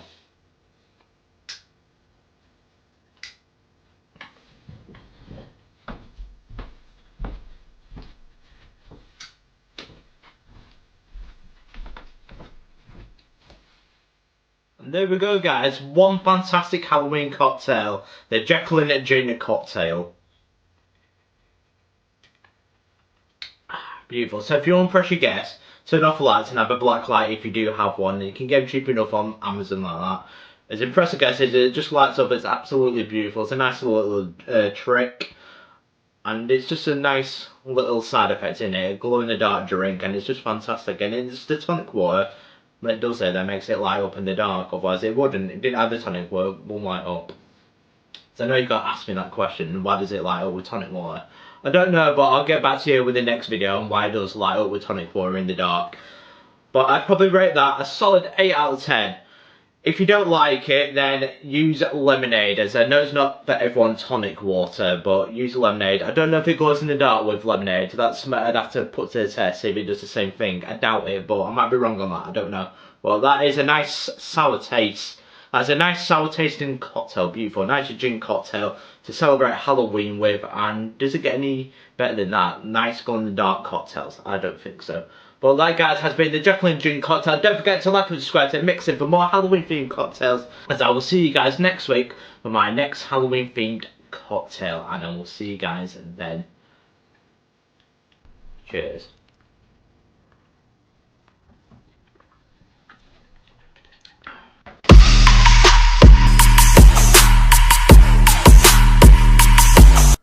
And a big thank you to Mixed for providing today's halftime entertainment. Do go and check him out. Links and details, they are in the description. So we're just waiting for the start of this second half to get underway. We shouldn't be too much longer.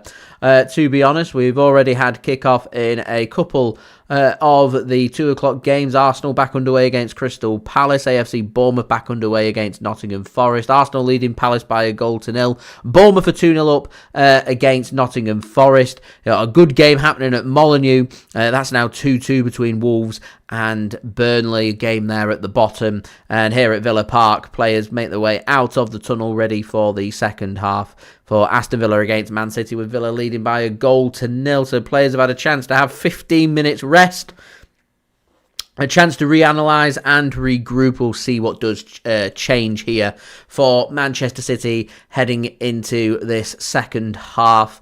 We'll see if any changes have been made.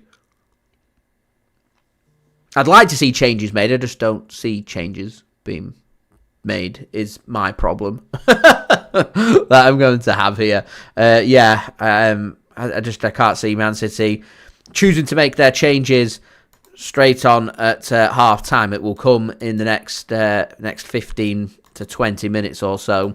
So this is a big, important 15 or 20 minutes because obviously Man City get a goal well back into this game, changes the obviously the perception of the game. Aston Villa score and Man City in serious bother. So we do have kickoff for the second half. Aston Villa get us underway, attacking from right to left. Doesn't look like they've made any changes. With Manchester City attacking from left to right, who again don't look like they've made any changes either. Ads have just noted that we have now surpassed 100 likes. So thank you everybody for leaving a thumbs up. It's nice to hit 100 likes once more. So let's aim for 120 likes. If we could hit 120, that would be absolutely brilliant. So Aston Villa are going to start us off with a free kick just outside their own penalty area. Kamara's going to take. He's not going to take. He's going to run over the ball. Konsa will take instead. Ball gets threaded through there by Villa. So nobody in particular. Donnarumma will intercept and Man City will look to build from the back.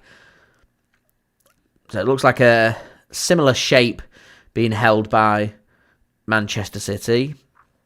Seeing Tijjani Reijnders and John Stones once more pivoting into midfield as Stones burst forward here. He's got options ahead of him. He's going to take his time and he's going to nearly get dispossessed. Advantage played here for Man City though. Here's Savinho driving into the penalty area. Beats his man, threads a ball across, and eventually Villa will get that one clear.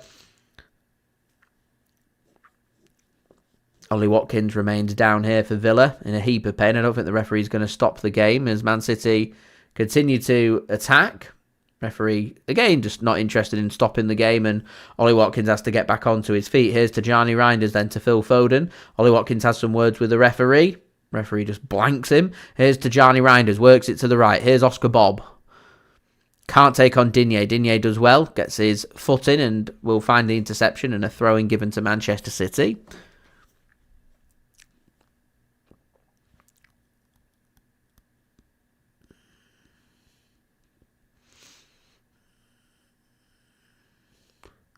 Here's City then through Phil Foden has a shot and it's deflected, and that will go out for a corner to Manchester City.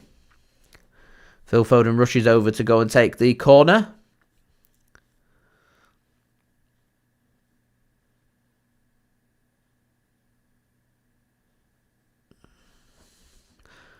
Foden then takes the corner, puts the ball in.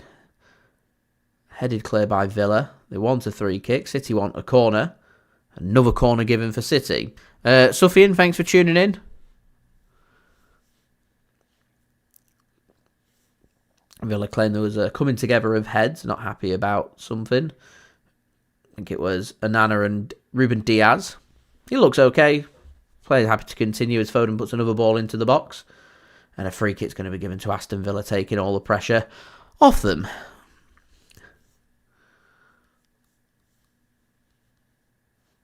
As Onana once again feeling his head.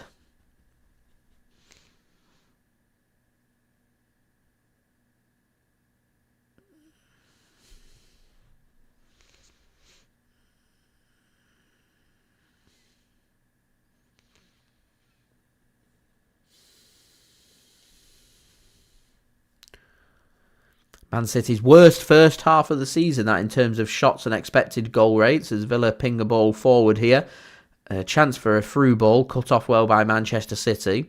Another ball comes through here, again cut off by Man City. Matheus Nunes it was this time, as Phil Foden does well, just slip a little pass into Tijjani Reijnders and doing his box-to-box things, just bursts forward here for City, and he does decide this time, gets a bit of space to have a shot. He can't get any accuracy on his shot, and his shot's dragged wide. So that'll be a goal kick for Aston Villa.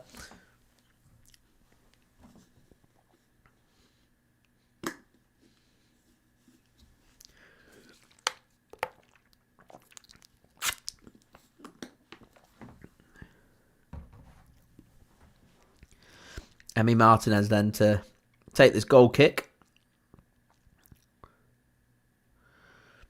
Gets sent long. That's a great ball forward. Gvardiol does a good battle and referee says no free kick. The Villa bench and fans up in arms, not happy about that. They can't stop the ball coming across to Savinho from Bernardo. Here's Tijjani Reijnders now to Savinho. He's just working this sideways. It's not really going anywhere. Here's Josko Gvardiol then to Matheus Nunes, Phil Foden. Nobody's stretching this pitch, so he's going to have to go back.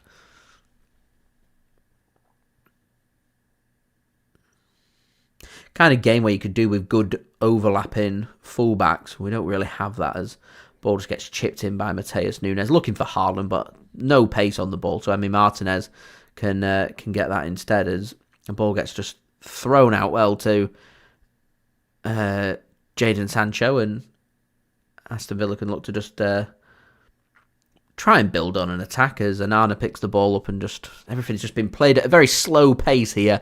Could really do with changing things up and fast, because at the moment it's all too comfortable for Villa. City just nowhere near with the getting dispossessed in midfield, and once they get dispossessed in midfield, how easy it is Aston Villa through one or two touches to be on the verge of creating something near City's penalty area, and it's causing me all kinds of concern.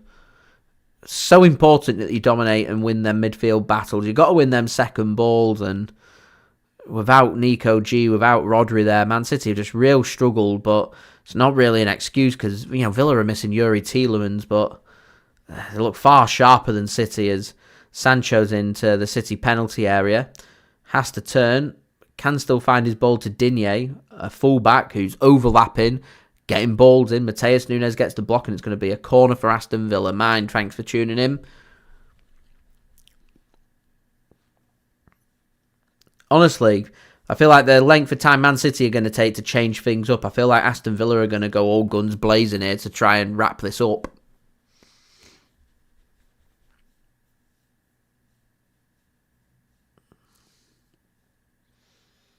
So Matty Cash has gone over to take the corner.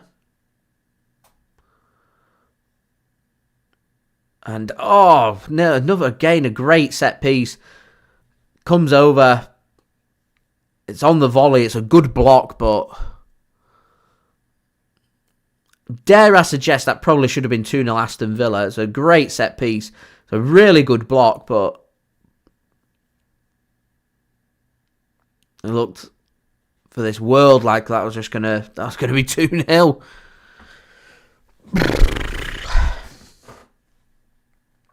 I don't get why we're so allergic to making changes. Honestly, guys, I don't get it. I do not get it.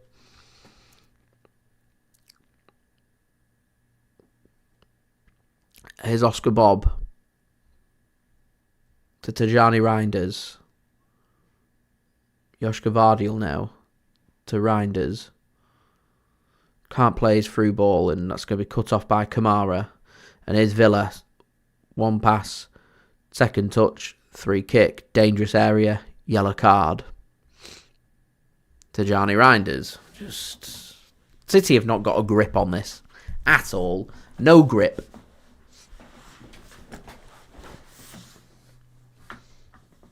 So easy for Villa. So easy.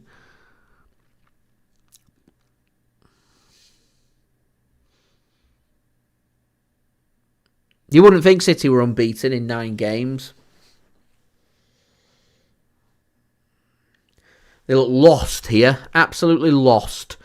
Villa take the set piece short. Savinho should find an interception and does. Here's Oscar Bob now.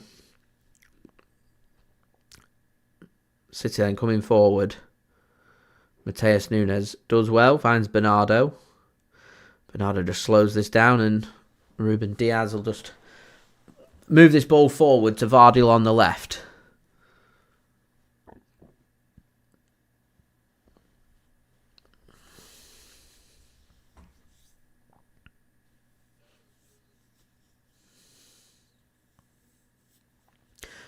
Here's Matheus Nunes then to Ruben Dias. Back to his Portuguese teammate Nunes. Back to his Portuguese teammate Dias.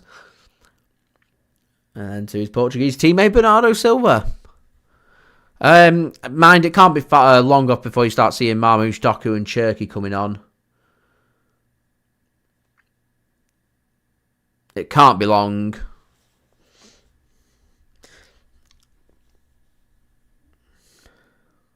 I'm not too happy with this midfield either, to be honest. Could do with a bit more control in it. Nico, Gio, Kovacic, so it's a bit more crunch in there, a bit more control. Here's Nico and Nico G. I've got him on my mind. Josko Gvardiol then to Matheus Nunes. Here's Oscar Bob.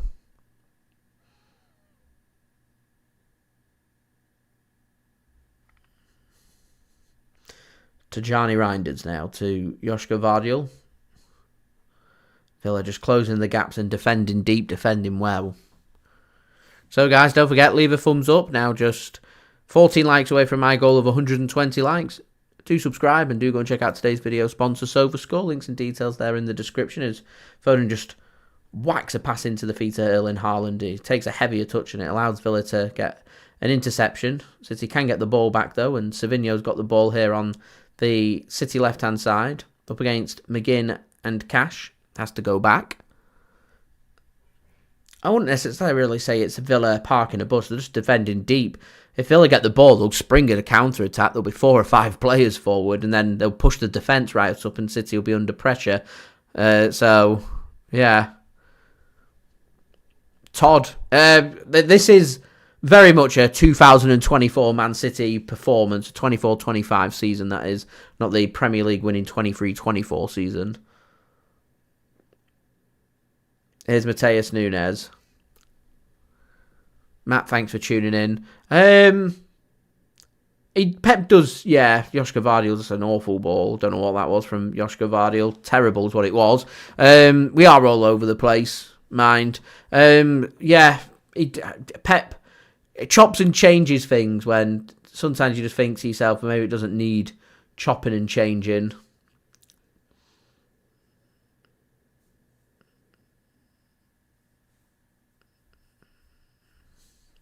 Here's Emi Martinez then. Chips a ball out very well to Lucas Digne. Digne's had a great game. Digne always seems to do well against us, doesn't he?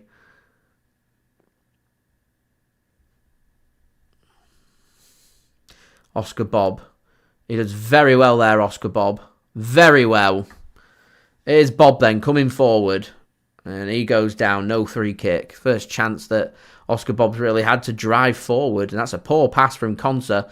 And Josko Gvardiol just brings City forward here. Here's Savinho, looks to put a ball across, and it's excellent defending from Konsa. And that'll be a corner for City.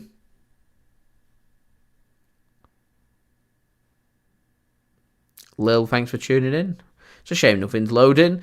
You're not missing too much from a City perspective, though.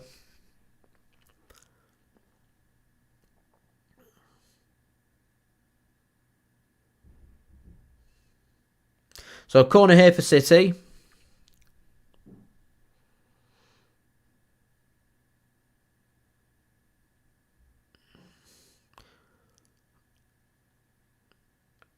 Like a free kick that for Villa again. They ask the question. The referee says no free kick. They do get it clear.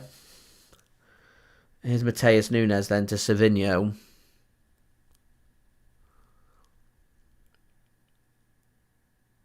Lil, Sky Sports, they don't have rights to. No one has rights to 3 PM games over here. They're not broadcast. When I'm broadcasting it free, you'll hear me say that It's in the blackout. It's known as the blackout. No 3 p.m. games get broadcast on a Saturday. So City are preparing what looks like a triple change. Doku, Nico G, Nico O'Reilly are going to be coming on. City will wait until after this corner has been taken before they make the changes. I said they'd wait till the hour mark on the 15 minutes. Thankfully, we're not 2-0 behind. There was an opportunity. Corner comes in. Header won by Diaz, but it just floats across the penalty area. Josko Gvardiol goes with his right foot across, headed clear by Villa, and a shot comes in, and it could go anywhere. It could go anywhere. It could go anywhere. How's that not gone in? How's that not gone in? How has that gone over the top of the crossbar? I don't know who got the block in there. Was it Pau Torres? He knows nothing about it. He knows nothing about that.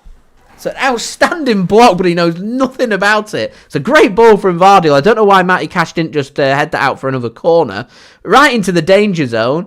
Gvardiol does everything right, and Pau Torres just steps forward. Sorry, it was Savinho with the effort. Pau Torres just steps forward with his foot and puts it over the top of the crossbar. Looked like that might have been hitting the post. I'm not sure if that were going in from Savinho on the second effort. It could have been inside of the post and in. It definitely looked like it was on its way to the post, though. Couple of blocks, though. Konsa and Pau Torres, outstanding from Aston Villa. Jadim, thanks for tuning in. I'm very well, thank you. And we do need some new changes. Matt, I agree. So, corner comes in from City again. Header won by Gvardiol, and it is over the top of the crossbar, and I'd be making them changes if I were Pep now. So, firstly, John Stones is going to come off, and it's going to be Nico O'Reilly that comes on. So, Gvardiol is now going to go to centre-back.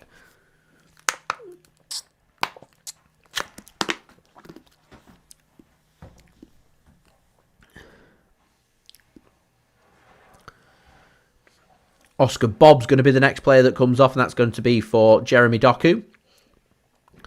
And Bernardo Silva's also going to come off, and that's going to be Nico G. And Bernardo going off is going to allow Man City to have, hopefully, a little bit more midfield control. So you're going to get Savinho going over to the right-hand side now, and Doku's going to go on the left. Nico G's going to go into midfield, and he's going to support with Phil Foden and Tijjani Reijnders. It'll free up Tijjani Reijnders a little bit more. Nico G's going to support Ruben Dias and Josko Gvardiol at the back, and Nico O'Reilly will take over at left back. In the meantime, Villa are going to try and get forward. So it's up to the substitutes for City now to try and get up to pace very quickly. City do have more attacking options from the bench if they need them, as that's a good floated ball forward here by Villa. It's going to be hooked in and headed clear by Ruben Dias, and that will be a corner for Aston Villa. Good defending that from City then.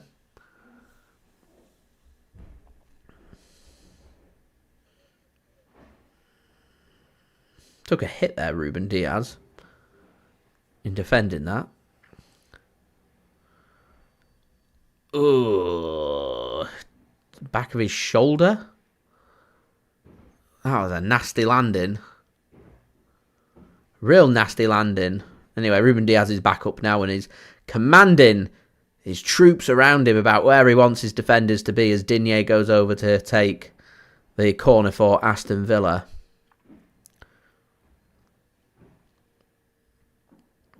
Onana's in there. Rodgers is in there.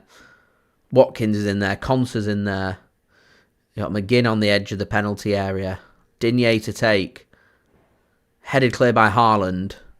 Only as far as Kamara. Work to McGinn. He's got Sancho in support. Doesn't use him. He has to go back. Kamara once more now.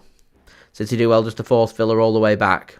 It's a heavy, heavy ball by Matty Cash, which Digne did very well to get under control, but the heavy ball forward, there was way too much on that, allowed City to make the interception as Doku now brings City forward to Nico O'Reilly.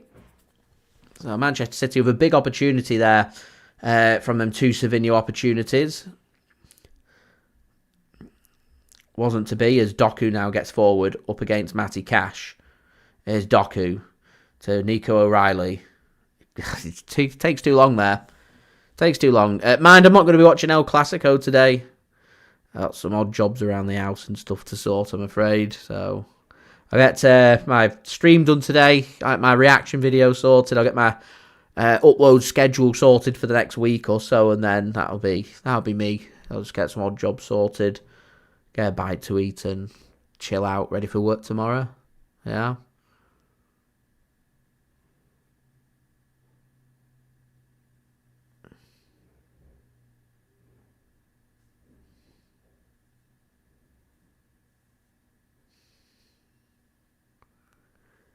You'd think Cherki's going to come on soon.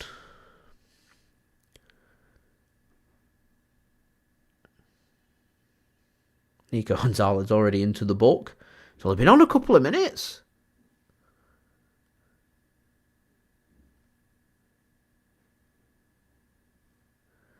Here's Savinho.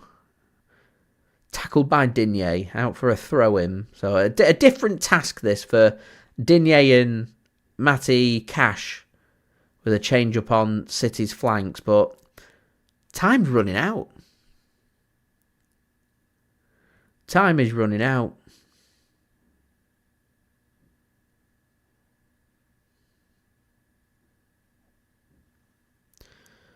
Nico O'Reilly looked offside here. Flag stays down for now.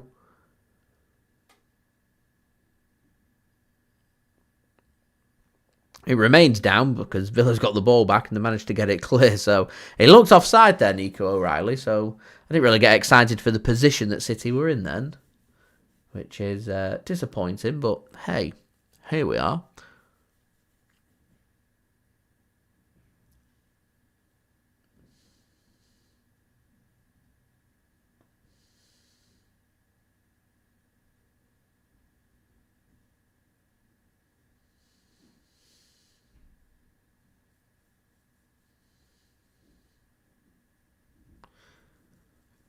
Villa's going to launch this one forward, and Nico O'Reilly's not taken the touch, so that should be a throw-in for Man City, and is.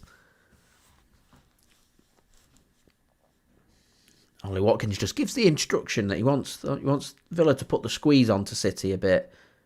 There's been a bit of a drop-off in intensity from Aston Villa in the last 5 minutes since City have made them changes. City haven't created or done too much with it, but Aston Villa, you have seen just the drop-off. I don't know if that's just fatigue. I imagine Unai Emery will be all over that with changes being made. So I don't think it'll be too long before we see Villa go to their bench. As I've mentioned a couple of times on this stream, Villa have got a good amount of quality on their bench. So I don't think quality will be too much of an issue. This is just a game that's going to have very few chances, and City made to rue that Erling Haaland missed opportunity as Doku just plays a ball across. Pau Torres reads that and gets it clear. But this is what I was saying. Whilst it was brilliant that Erling Haaland was scoring all of them goals for Man City, there's an over-reliance at City that if we're not creating that much, you're relying on Erling Haaland in them specific moments to score the goals. And Erling Haaland, for how good he has been, is allowed off days. And if he does have off days, where do the other goals come from? And this is the one I'm looking at towards this game. Where's the goals coming from? We haven't really looked like scoring. I'm not entirely convinced that the Savinho effort, despite the fantastic block by Pau Torres, was actually going in. I think it was hitting the post. Here's Jeremy Doku then, up against Matty Cash. Drives to the penalty area, squares a ball across. Martinez gets his hands onto it, and that goes out of play for another corner to Manchester City. You know, they brought in James French in the summer to help sort out Manchester City's set pieces, so we could do with our set pieces paying dividends, really, because it's not been amazing from City. So a little team meeting going on in the Aston Villa penalty area, led by Ruben Dias. Ball's going to come in. Header is not going to be won by City, and Villa are going to spring potentially a counter-attack on City, and they've managed to get at least one forward, and that's where the ball goes. Morgan Rogers, overlap comes in from Sancho, doesn't use him. Here comes the cavalry with support, and again, you've got 5 or 6 players for Villa getting forward at any one time, and watch how the defence pushes forward. So it's very much a case of City turning attack into defence, because they're not utilising their set pieces. And set pieces are very useful. Arsenal are showing how useful set pieces are. Surprise, surprise, another goal for them today coming from a corner, from set play. You get into good attacking positions, you get the corners, you've got to utilise them with good quality balls into the box, well-worked set pieces. You can work them very much to your advantage, in particular if you're struggling to create and score goals in tricky away games like today. So it's just not been very good from Man City today. I'm just hoping we can have an opportunity to salvage something, is what I'm hoping for. Jadon Sancho keeps that one in and rebounds twice, and there's Donnarumma pulling off a big save. I'm surprised Jadon Sancho didn't take the offer of a corner there and instead goes for goal, trying to double Aston Villa's lead, and he nearly did so. Donnarumma pulling off a good double save for Manchester City. Skipped past Matheus Nunes there, Jadon Sancho. A good low-down save initially by Donnarumma. He does palm it right back into the danger zone, but he follows that up by making his presence really big, that Sancho isn't able to get a clean connection away for his rebounded effort, and thankfully Donnarumma pulls off a big save, because that's probably been game over if Villa get the next goal. So it's all very careful. Going into the final 20 minutes, City have got to try and force this issue. Here's Martinez. We do need some creativity now. We're getting to that point where, you know, I feel like Man City have got a little bit more control, a bit more grit into midfield. I'd be half tempted just to tighten that midfield up even more and get Kovacic on, because I feel like that'll help drop Villa even deeper and give us a bit more control. That's when I'd be chucking on a Marmoush or a Cherki. Now, Savinho had a good opportunity to play Tijjani Reijnders in them, but he didn't. Here's Doku now on the opposite flank into the final 20 minutes now. Don't forget, leave a thumbs up, do subscribe, and do check out today's video sponsor, SofaScore. Here's Doku to Josko Gvardiol, Foden, Nico G now to Jeremy Doku. Here's Foden into the penalty area. He's got nowhere to go. Just floats a ball up. Haaland with the header and a big save from Martinez. Nice little floated ball up. And he did a strong header from Haaland. He just couldn't direct it. And it's too straight and straight at the keeper.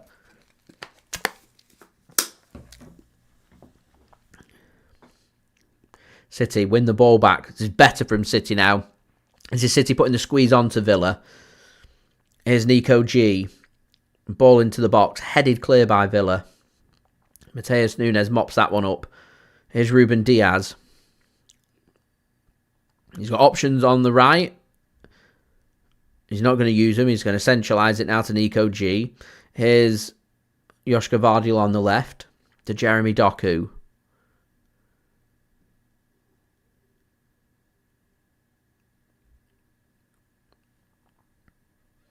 Nunes then to Nico G.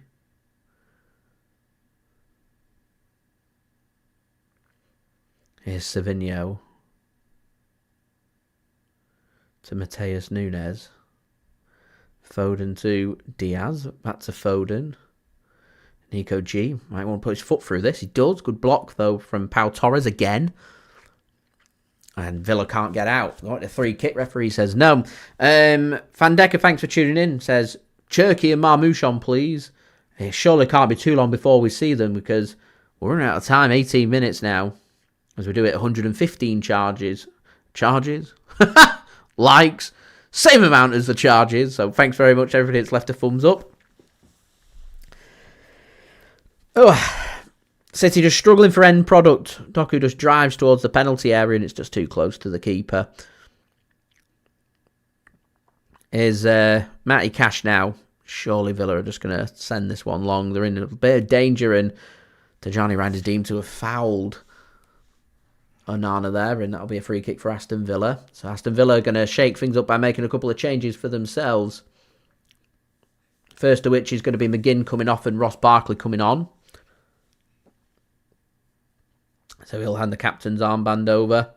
And is that Jadon Sancho, the substitute, coming off? No, can't be. McGinn does come off for Ross Barkley. Hey, Sancho. Wow. Wow. Sancho, the substitute, coming off. He's not very happy about that. Ignores his manager. Never good when a substitute gets substituted.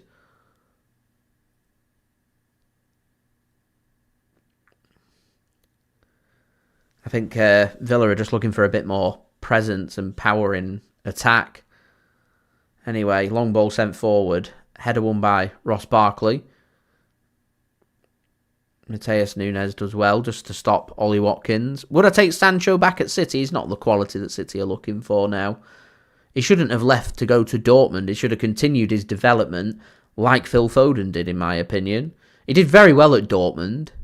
It's just he didn't do very well when he came back to the Premier League. I didn't think he were ready for that move to Man United. I wouldn't recommend, if you're a high-quality young player, I wouldn't recommend you go to Man United. It's not the best place for development. They don't give you any opportunities. They're not patient. But I feel like Sancho's done for me now. That's a great ball forward here. And here's Ollie Watkins, and Gianluigi Donnarumma makes a fantastic intervention there on Ollie Watkins. Superb goalkeeping. It was as easy as that for Villa to break through. Onside. Donnarumma, I said, big goalkeeper. Makes the big saves in the big moments. He does that. There's Rayan Cherki going to be coming on now for Manchester City. Ollie Watkins just couldn't get his foot onto the ball to get it round the keeper, and Donnarumma reads it very well. That's what Donnarumma does. Keep City in it. They're still alive here. 15 minutes to go. Here's Matheus Nunes then. Oh, lovely, lovely stuff from City, but they just couldn't find the pass to Tijjani Reijnders. I think the flag's up against Tijjani Reijnders for offside. Cherki's not come on yet, so I don't know, Arian, who's going to come off yet.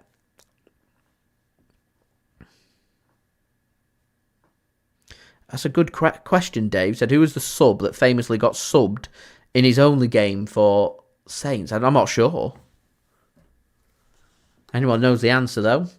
Get it in the comments. So it's going to be Tijjani Reijnders. His offside there is going to be his final impact on this game. He's going to come off, and Rayan Cherki, back and fully fit, is going to come on 15 minutes, try and create something and make something happen.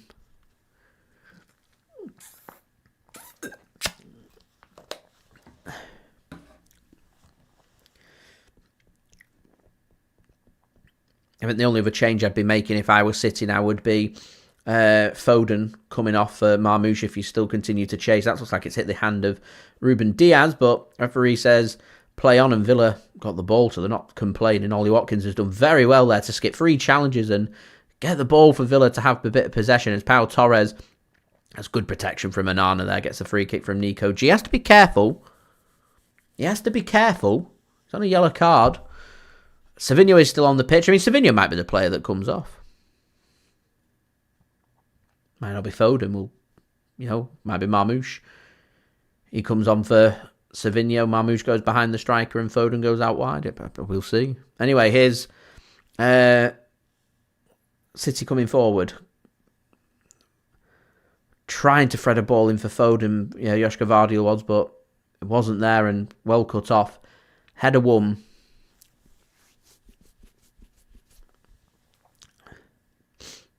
That's good defending from Josko Gvardiol there.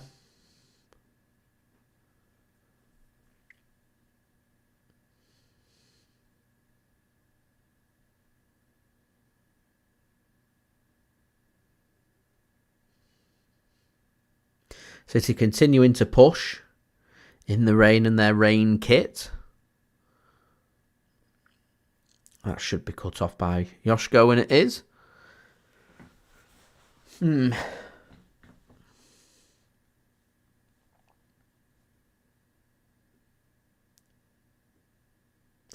Ruben Dias now.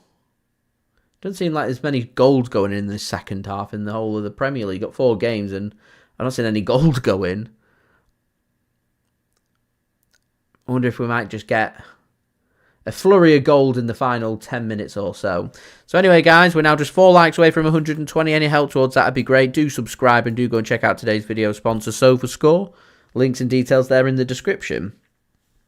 Here's Matheus Nunes then to Nico G. Gvardiol finds Jeremy Doku.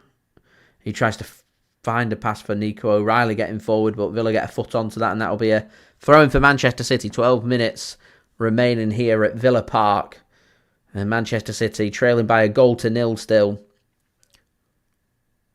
Thank you very much, Sack Townlight. Much appreciated for your kind comment there. As Man City get themselves a free kick.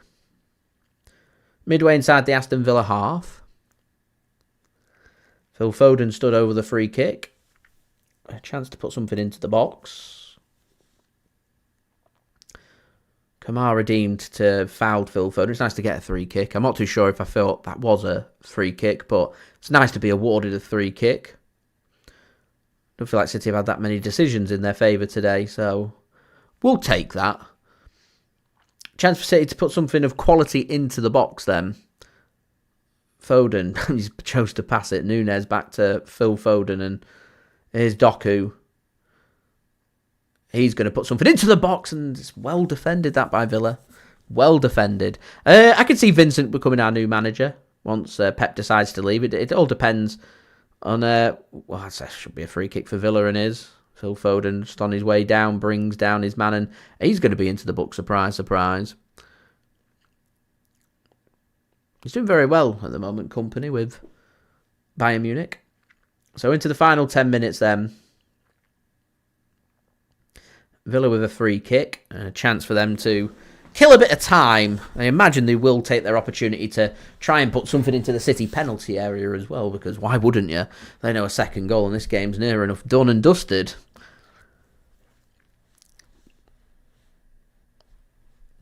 It was a good ball into the box by Doku before. Well defended. It's Onana. Onana's right up there for man of the match. Onana's everything today for Aston Villa that United were hoping their goalkeeper Onana would be. Just solid, game-changing, quality and good. And that's going to be a free kick for Manchester City. And we're going to see another yellow card come out. And it's Kamara into the box. He's not had a bad game either, Kamara. Cynical foul there on Jeremy Doku. I think Jeremy Doku just anticipates a bit that he's going to be clattered into, so already on his way down. Deemed a cynical foul. And Boubacar Kamara into the book. Emi Martinez will pick the ball up then for Aston Villa, so 9 minutes plus whatever's remaining. He was on his way down, wasn't he? He's anticipating the contact. I'm not saying that Kamara would have took him out. I think Kamara was on the way, on the verge of taking him out. He knows how quick he is. He's initiating the contact.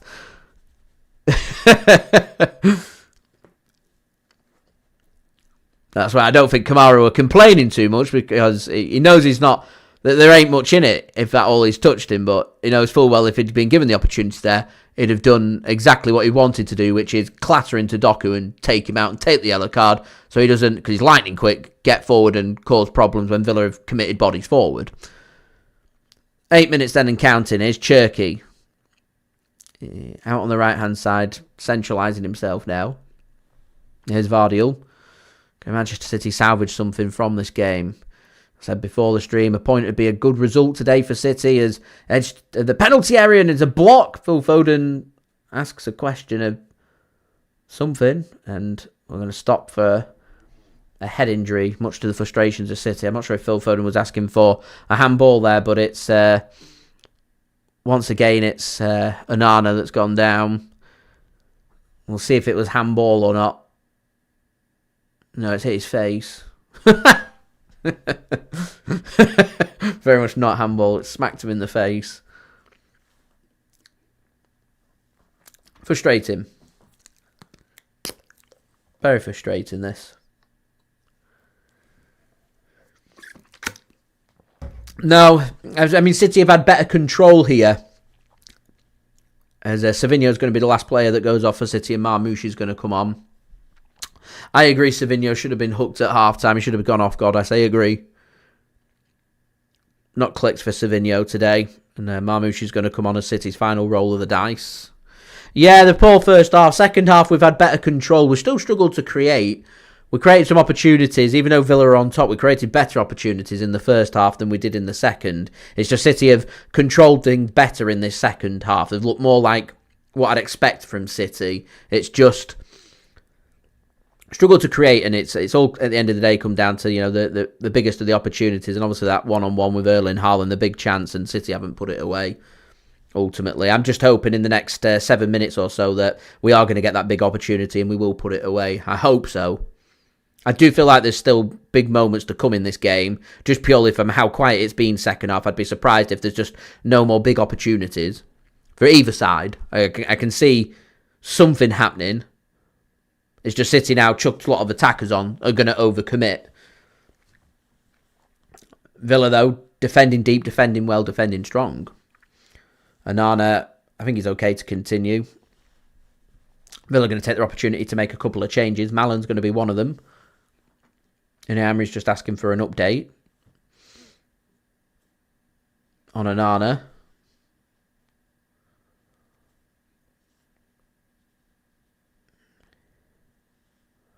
Haaland exchanges some words with Emi Martinez, not happy. So we do get back underway. Another minute eaten off. So lots of substitutions have been made. So I suspect you'll probably get 4 or 5 minutes added on at the end. We've still got another 5 minutes here of normal time as well. City will let that one go out for a goal kick. Donnarumma will take, and he'll take it quick. And Ruben Dias will get us back underway.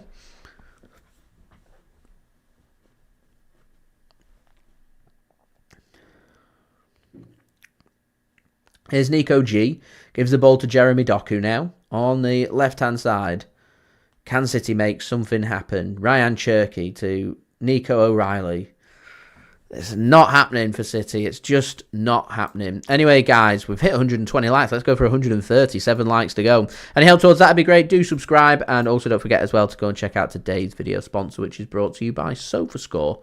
So Ollie Watkins is going to come off. And Malan's going to come on.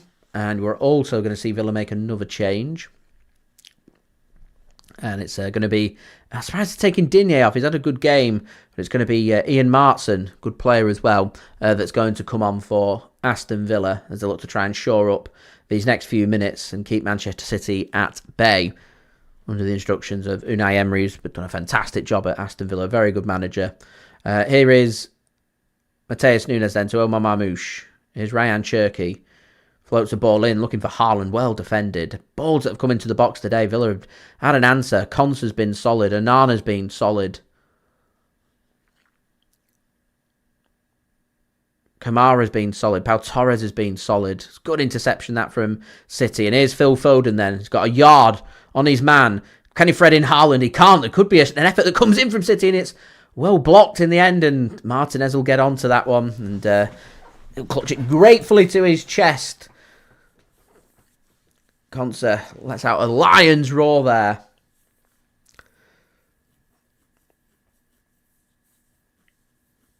Not entirely sure what would have happened from that effort from, I think it was Rayan Cherki.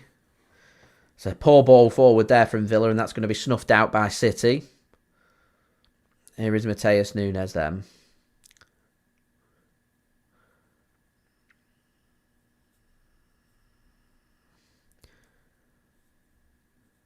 Josko Gvardiol then to Jeremy Doku. What can Doku do? Kamara's just sprung out and he's forced back there to Josko Gvardiol. 3 minutes and counting. Ruben Dias back to Josko Gvardiol. Doku's got a bit of space here on the left. They utilise him as well. Doku takes his man on. Puts a ball in. Headed clear. Only as far as Matheus Nunes. Another chance for City to put something into the box. Should be headed clear by Villa. Not the best of balls in by Matheus. And Villa will get that one clear. And that going to be a free kick? No. No, referee says no. Here's Rayan Cherki. He's got nowhere to go. So Matheus Nunes picks it up. City looking to try and get this attack down the right-hand side. There's obviously Savinho going off. There's no one really to stretch the pitch. So if you want to try and go down the flank and stretch the pitch. If you're not going to overlap, then obviously you have to go down the left-hand side with Doku. Everything else is very central as ball comes forward. Nico O'Reilly leaves that one, but not the best of decisions, and a miscommunication means Villa can celebrate and win that ball back. 2 minutes then and counting. Time running out for Manchester City. not created enough, not been clinical enough. Maybe Pep got the team wrong. They've struggled with a midfield battle today.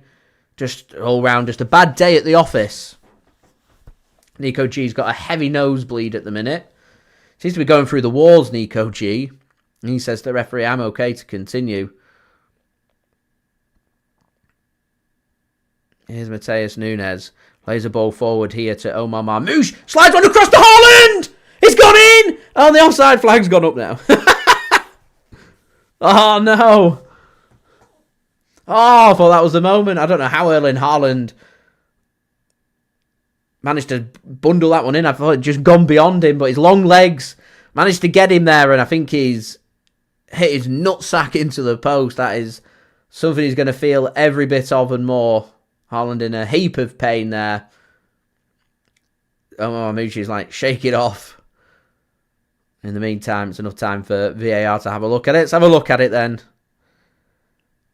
He is offside. He's just offside. Half a yard offside. Good decision that by the linesman.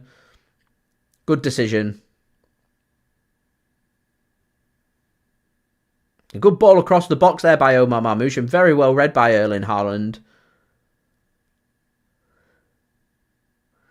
And he walks a bit gingerly now. Alright, Nico G's just had his nose seen to. He's got a new shirt on and he's going to come back on for Man City. He got took off for his nosebleed. It's going to be 6 minutes added on for this game. So 6 minutes for Man City to try and do something. Just had a goal disallowed for offside. The correct decision. Villa come forward into the time-wasting tactics for Villa now. They're not interested, I don't think, in scoring goals. They're interested in keeping hold of the ball and winning 3 kicks. Nico O'Reilly's got to be smarter than that. He's got to be smarter than that. Nico G can come on.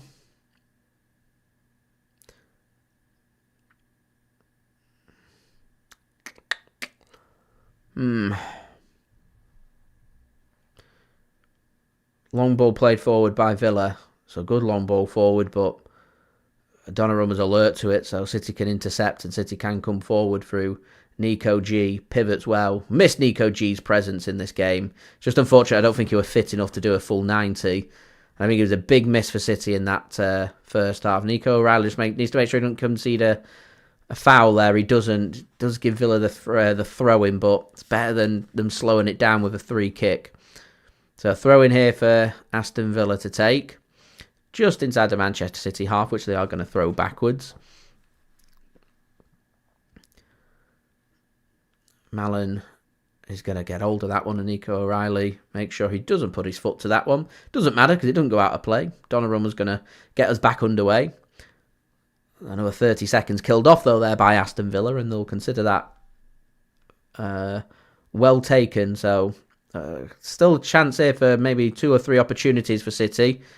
But running out of time, and Matheus Nunes is running out of room, and long ball forward doesn't work for Matheus Nunes, unfortunately, and that will be a goal kick for Aston Villa. Again, stepping forward on the time-wasting tactics. Trying to oversee this 1-0. I said this game could go either way. I weren't sure what to do with it. Wouldn't surprise me if Villa won the game. It wouldn't surprise me if Man City managed to nab a point. It wouldn't surprise me if Man City, if we'd been clinical, could have won the game. But it's not been today. And Onana given the man of the match by Sky Sports. And I don't think the far away. He's been an absolute engine in that midfield. Man City have struggled for physical presence and control in that midfield. And I do feel like had we had Nico G and Rodri available to us, that would have had a huge impact on this game. But I'm sure Villa fans would fire back and said if they had Youri Tielemans available, that would have helped them even more in midfield. And I think it would have been a real interesting contest if we'd had all our midfielders available. As City have managed to win this high up here. Foden, got to be better. Got to put something better into the box. It's a great block there from a strike from Nico G. Here is Ruben Dias then to Matheus Nunes. Matheus Nunes onto his left foot. Has a shot and leaning backwards is the problem. And it gets too much on it and over the top of the crossbar. So guys, don't forget, leave a thumbs up. 5 likes from 130. Any help towards that would be great. Do subscribe and do go and check out today's video sponsor, which is brought to you by SofaScore. Can Manchester City do something then in these remaining 3 minutes? Can we get something? At the moment, it doesn't look like it's going to be our day. It's like Aston Villa are going to pick up a real big 3 points, and Manchester City, Arsenal looking like they're going to win, looking like they're going to be going clear at the top. Maybe we all need to get behind Sunderland to win the Premier League instead. At the moment, City just off it a bit by a pace, and it's been in good form. It's always going to be a difficult away game, and just not managed to make it happen. And City should get an interception here, and that'll be a throw-in for Aston Villa. 2 minutes then remaining, plus referee's discretion from there.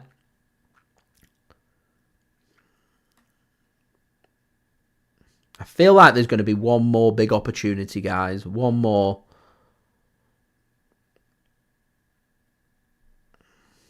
Throw in for Villa. Header flicked on. Can't find the pass though, and City will get this ball back. So they've got 90 seconds. There is time. Not much, but there is time. Here's Josko Gvardiol then to Ruben Dias. Just getting towards launch this ball forward time. At the moment, we've still got the ball in our own half. It's no good there. Here's Rayan Cherki now into the Aston Villa half. Matheus Nunes back to Rayan Cherki. City got 5 forward now. Matheus Nunes to Rayan Cherki. He's just going to have to put something into the box. Hope it sticks. Haaland wins a header and it just loops up. And Emi Martinez, I mean, goalkeeper's allowed to keep hold of this for 6 seconds. He's had hold of this now for 6 seconds as Arsenal's picked up a big 3 points. And it's about time the referee started clamping down on how long the keepers are keeping hold of the ball. Liverpool got a late corner yesterday and an opportunity that they didn't deserve to have, but it was an opportunity that they were given. They just didn't capitalise upon it through the goalkeeper keeping hold of it for too long.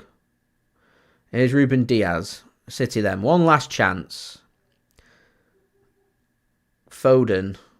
He's tackled. City still got hold of the ball somehow. And Villa do very well. So referee says no free kick. Here's Doku. Still got hold of the ball. Whacks a pass forward and it's no good. And Emi Martinez will collect that. And that's the 6 minutes done and dusted. There's been a late goal at Molineux. And I think Burnley have won it. Burnley have won the game. Wow. Late drama there. And a long ball forward by Villa. And that will be that. There we go. Full time. Manchester City. The fine form comes to an end. And Aston Villa continue their fine form. Picking up a big 1-0 win. And Manchester City just, not at the races today. Unfortunately. It's a big win that for Villa.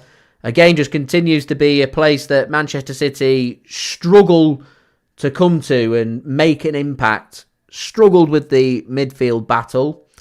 It's not even like I'm going to, come out of this game and say that, there's things that Man City were lacking. It's, Man City just struggled with the midfield battle because, our best midfielders who do the midfield battles for us just weren't available to start this game with Rodri and Nico G. Because I do feel like we'd have had better control of this game and would have stood a better chance having Rodri and Nico G available. But when you've not got these players available, you're going to real struggle with midfield. And it ultimately just ends up coming down to a set piece and a very well taken Matty Cash goal that makes the difference. And that is the big difference because Villa didn't have that many opportunities. And they managed to win the game with an outstanding finish.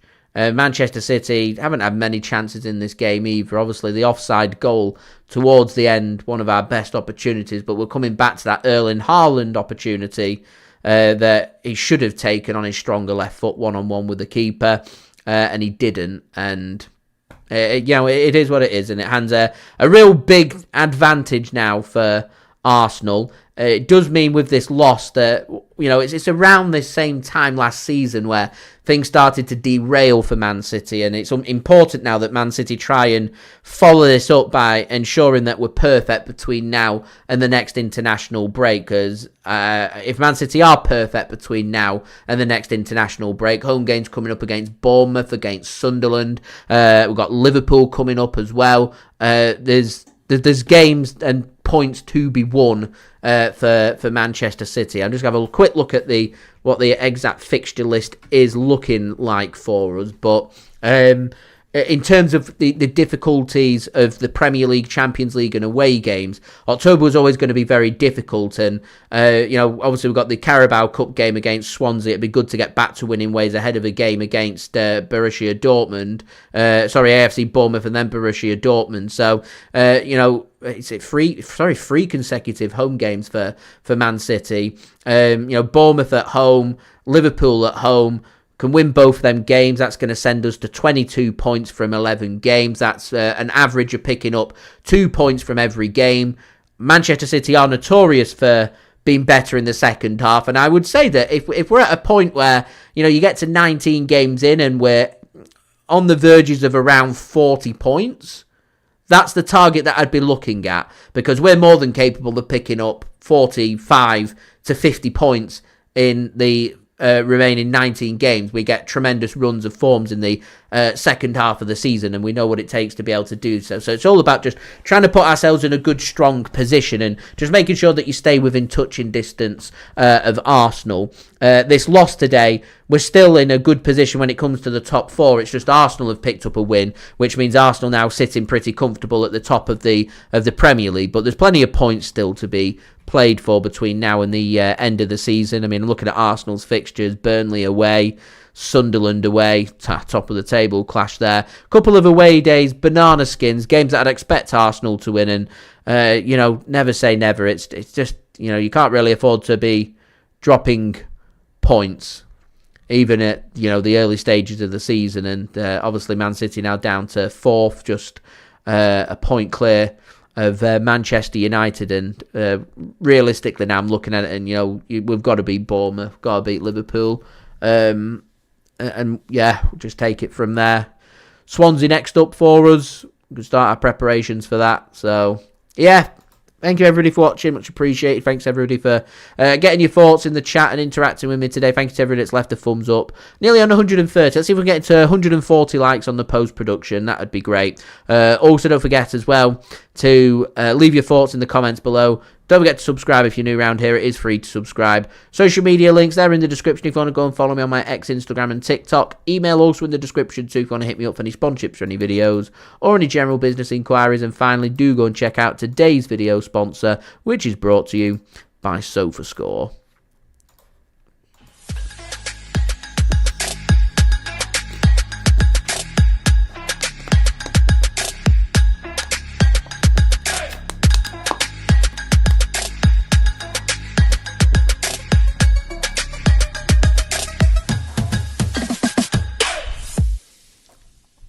And I'll see you all again real soon for the next live watch-along. Wednesday night, Swansea City, EFL Cup 4th round, an opportunity to get to the quarter-finals and see if we can maybe win our first major piece of silverware of the season. So I'll see you then.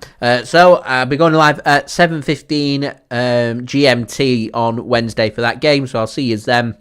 Alternatively, I'll be back in the next hour with more of my reactions to this defeat today for Manchester City on the road at Villa Park. So I've been JSGC. Thank you everyone for watching. Hope everyone is safe and well. Peace. Ciao for now.